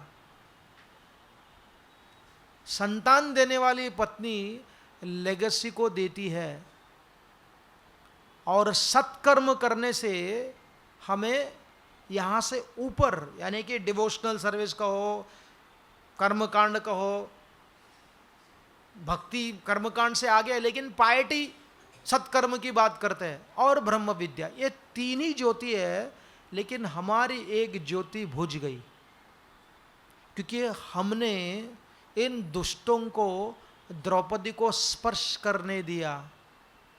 वो द्रौपदी की निंदा नहीं कर रहे, परंतु द्रौपदी की स्तुति कर रहे, हमने उसको स्पर्श करने दिया। अभी इसके कुक से, उसके गर्भ से बच्चे आने वाले हैं, क्या हमारे परिवार के ज्योति को आगे बढ़ाएंगे? इसलिए जो ऐसा कार्य कर रहे हैं उनके हस्त को मैं जलाना चाहता हूं, अग्नि लेकर आओ। तो अर्जुन ने उनको समझाया कि यही तो चाहते कौरव, हमारे में मतभेद हो जाए, हमारे में झगड़ा हो जाए। तो इसलिए भीम किसी भी अवस्था में इस प्रकार से बोलना हमारे लिए ठीक नहीं है, आप शांत हो जाइएगा। But the point is, Bhim कितने सेंसिटिव थे, कितने ज्ञानी थे। देखो, वो समझ रहे थे कि स्त्री एक ज्योति के समान है और वो अग्नि भी बन सकती है, वो आग भी बन सकती है, वो परिवार को जला भी सकती है और परिवार के लिए एक अच्छे बच्चों को, कुल दीपक कहते हैं ना, कुल दीपक या कुलंगार, वो दोनों भी प्रदान कर सकती है। इसलिए भीम के मन में इतना क्रोध था युधिष्ठिर के प्रति कि उन्होंने उसको दांव पे लगाया, और दुशासन के प्रति इतना क्रोध था, दुर्योधन के प्रति इतना क्रोध था, उन्होंने क्या किया, ऐसे ज्योति के साथ जो कुलवधु थी, पूरे कुरुकुल की साम्राज्य थी, कृष्ण की सहेली थी, अयोनिज थी, जिसका जन्म साधारण लोगों के समान नहीं हुआ था और अबला थी, इस कारण के लिए उसको पवित्र रखना, it is not Draupadi's fault. जब कोई स्त्री, शास्त्र ये कह रहा है, अगर किसी स्त्री के साथ किसी ने गलत किया, वो स्त्री अशुद्ध बनती है, लेकिन किनके कारण बनती है? वो सारा उत्तरदायित्व किनके ऊपर चला जाता है? मनुष्य के ऊपर चला जाता है, मानव समाज के ऊपर चला जाता है। इसलिए द्रौपदी सक्षम थी अपने आप को रक्षा करने के लिए, लेकिन वो अपने आप को रक्षा करती थी, सारे पुरुषों का इतना बड़ा अपमान हो जाता था। She was sensitive from that perspective also. लेकिन जब पूरा जो घटना, पूरा इवेंट हस्त के हाथ के बाहर चला गया, आउट ऑफ हैंड हो गया, कौन आया उन पांडवों की रक्षा करने के लिए? द्रौपदी आई। द्रौपदी को धृतराष्ट्र ने कहा कुछ वरदान मांग ले, तो द्रौपदी ने क्या किया? पांडवों को गुलामी से मुक्त कर दिया, ये हमको समझना चाहिए। और दूसरा, उनके अस्त्र और उनको राज्य प्रदान करके दिया। और जब धृतराष्ट्र ने तीसरा वरदान मांगा, उसने कहा नहीं, वो हमने खुद अपने प्रयास से प्राप्त करेंगे। और जब पांडव जा रहे थे, उस समय फिर से कर्ण ने व्यंग्योक्त की, अरे अपने पत्नी के द्वारा बचे गए, they were all saved by their wives. Can you imagine कि सबके सामने से व्यंग्य शब्दों का उपयोग किया, you are all protected by your wife, no harm. लेकिन समस्या क्या है कि इतने महान दिग्गजों को एक स्त्री ने रक्षा कर दी, और इतने महान रक्षक होने पर भी कोई द्रौपदी की रक्षा नहीं कर पाई। इसलिए इतना बड़ा वहाँ धर्म का ग्लानि हो गया, अधर्म हो गया, और उसके लिए दूसरा पर्याय नहीं था। वो धर्म ग्लानि, धर्म यानी कि अधर्म को नाश करने के लिए एक फलक्रम हो गया हो। इट बिकेम एन इम्पेटस, सबसे बड़ा इम्पेटस बन गया सारे राक्षसों को एक साथ में लाने के लिए, और उसका सबसे बड़ा श्रेय उनको दंड देने का, उनको नाश करने का सबसे बड़ा उत्तरदायित्व किस पे पड़ गया? भीम के पड़ गया। इसलिए धृष्टद्युम्न सेनापति होते हुए भी प्रथम अध्याय में दुर्योधन क्या कह रहे? वो कहते हैं कि हमारी सेना जो भीष्म से रक्षित है वो पर्याप्त नहीं है, और जो भीम से रक्षित पांडवों की सेना छोटा होने पर भी सामर्थ्य है उसमें, क्योंकि उनका संकल्प है। भीम का संकल्प क्या है? मैं अकेला सारे 100 कौरवों को नष्ट कर दूंगा। और उनके सेनापति का संकल्प क्या है?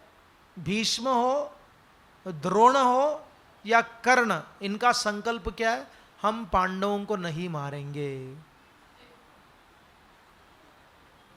कर्ण ने कहा था मैं 4 लोगों को नहीं मारूंगा, द्रोणाचार्य ने कहा था मैं बंदी बनाकर लाऊंगा, ही कुडंट। और भीष्म ने तो प्रतिज्ञा ली थी कि मैं हर रोज 10,000 सैनिकों को मारूंगा, लेकिन पांडवों का नहीं मारूंगा। इसलिए कौन युद्ध दुर्योधन के मन में बैठ गए थे? भीम बैठ गए थे, धृष्टद्युम्न सेनापति होते हुए भी। इसलिए भीम का जब ये जन्म हुआ था, विल कंक्लूड विद दिस, जब पांडु महाराज को पुत्र होने का कोई अवसर ही नहीं था शाप के कारण, तब उन्होंने नियोग पद्धति से कहा कुंती को हमें बच्चे चाहिए, तो पहले धर्म को बुलाए। तपस्या करने के बाद, धर्म को बुलाने के बाद कुंती ने पूछा अब मैं किनका आह्वान करूं? तो कुंती को पांडु महाराज कहते हैं, प्रत्यक्ष रूप में नहीं लिखा है, आपको पूरा अध्याय पढ़ना पड़ेगा बार बार, तब समझ में आएगा। वो कहते कि देखो कुंती, धर्म अपने आप में शक्तिशाली नहीं है।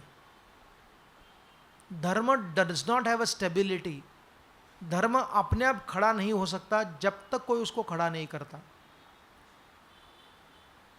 सत्य होने पर भी, धर्म होने पर भी, धर्म अपने आप खड़ा नहीं हो सकता जब तक शक्तिमान आकर उसको खड़ा नहीं करता। धर्म केवल लाइब्रेरी में रह जाएगा, कॉफी टेबल पर रह जाएगा, सत्संग भवन में रह जाएगा, लेकिन समाज में नहीं आएगा। इसलिए अगर धर्म को, अगर उसको असली कॉइन बनाना हो, जो समाज में उसका ट्रांजैक्शन हो सकता है, अगर मैं भारत में से लाख रुपए भी लेकर जाओ अमेरिका में और किसी दुकान में दे दिया अमेरिका में, वो काम नहीं करेगा, लेकिन डॉलर काम करेगा। जो जानता है डॉलर के महत्व को, even though he is not legally can take that note, ले लेगा, चलो दे दो मैं ले लूंगा, क्योंकि उसकी शक्ति है। वैसे ही धर्म is like a Indian currency without any power. Global world में अगर उसको ले जाओ, फिर उसमें महात्मा गांधी का भी फोटो लगाओ या राहुल गांधी का भी लगाओ, उसका परिणाम क्या होगा? वो काम ही नहीं करेगा। It's a very important principle. तो इसलिए उन्होंने कहा अगर धर्म को जान चाहिए, प्राण चाहिए, वो आगे बढ़ना चाहिए, उसके पीछे शक्ति की आवश्यकता है। इसलिए वायु का आह्वान करो। तब भीम का जन्म हो गया। और उसके बाद उसी प्रकार से इंद्र को भी आह्वान कराया गया, नर नारायण ऋषि के भाग को आह्वान किया गया। जब धर्म अर्जुन और भीम, वायु और इंद्र के साथ जुड़ा हो गया, तो धर्म is right and powerful also. ये हमें समझना चाहिए। सत्यमेव ही जयते कब होता है? सत्यमेव ही जयते तब होता है जब सत्य के लिए कोई खड़ा हो जाता है। नहीं तो सत्यमेव जयते केवल ये पोएट्री हो जाती है। ये महाभारत में हम देखते हैं, ये इतिहास है। ये पांडु महाराज जो अर्जुन के पिता, भीम के पिता, युधिष्ठिर महाराज के पिता बोल रहे हैं, और उनका जन्म हो गया। और उनके जन्म के लिए कुंती ने, जैसे गांधारी तुरंत चाहती थी अपने बच्चों को, सत्यवती तुरंत चाहती थी मुझे बच्चे अभी चाहिए, लेकिन कुंती में प्रतीक्षा करने की शक्ति थी, तपस्या करने की शक्ति थी। उन्होंने 1 साल के लिए तपस्या की। नहीं तो मंत्र बुलाने से तुरंत आ जाता था ना, युधिष्ठिर के पीछे भीम आ गया, भीम के पीछे अर्जुन आ गया। अगर आप नक्षत्र के अनुसार देखोगे, भीम और युधिष्ठिर महाराज के बीच में 1 साल और कई दिनों का अंतर था। अर्जुन और भीम के बीच में 372 दिन के अंतर थे, 340 345 दिन के अंतर थे। क्यों? Why lock that? अगर वो मंत्र से सिद्धि हुए बच्चे एक के बाद एक, एक के बाद एक के बाद एक आ सकते थे, लेकिन वो तपस्या कर रही थी। ऐसे सूत गोस्वामी या वैशंपायन ऋषि उन ऋषियों को बता रहे हैं। तो इस प्रकार से जब भीम का जन्म हुआ, और ऐसी शक्ति थी भीम में, एक बार कुंती बैठकर गोद में लेकर बैठी थी, तो जानवरों का गर्जना हुआ, तो डर गई कुंती, और बच्चा उसके हाथ से छूट गया, और छूटते ही कहाँ गिरा? एक बहुत बड़े चट्टान पे गिर गया। तो होता क्या है, हमें हॉस्पिटल जाना पड़ता है हमारे हड्डियों को ठीक करने के लिए, लेकिन जैसे भीम उसके ऊपर गिर गया, वो चट्टान पूरा टूटकर चूर्ण हो गया। हाँ, उसको कहते हैं महाबली भीम। तो देखो, इसलिए धर्मराज, नकुल, सहदेव, अर्जुन और भीम जब साथ में रहेंगे, और द्रौपदी उनको साथ में लाती है, और कृष्ण उनके हार्ट है, प्रेम है, ऐसे पांडव जब एक साथ में आते हैं तो धर्म की स्थापना करने के लिए, प्रेम की स्थापना करने के लिए भगवान श्री कृष्ण को मदद करते हैं। और बाकी जितने भी उनके भीम के अनेक कथाएं हैं, और उसके वजह बहुत सारे लेसन्स भी है, उसको हम कल समझने का प्रयास करेंगे। हरे Krishna. RG Media YouTube channel, like, share, subscribe.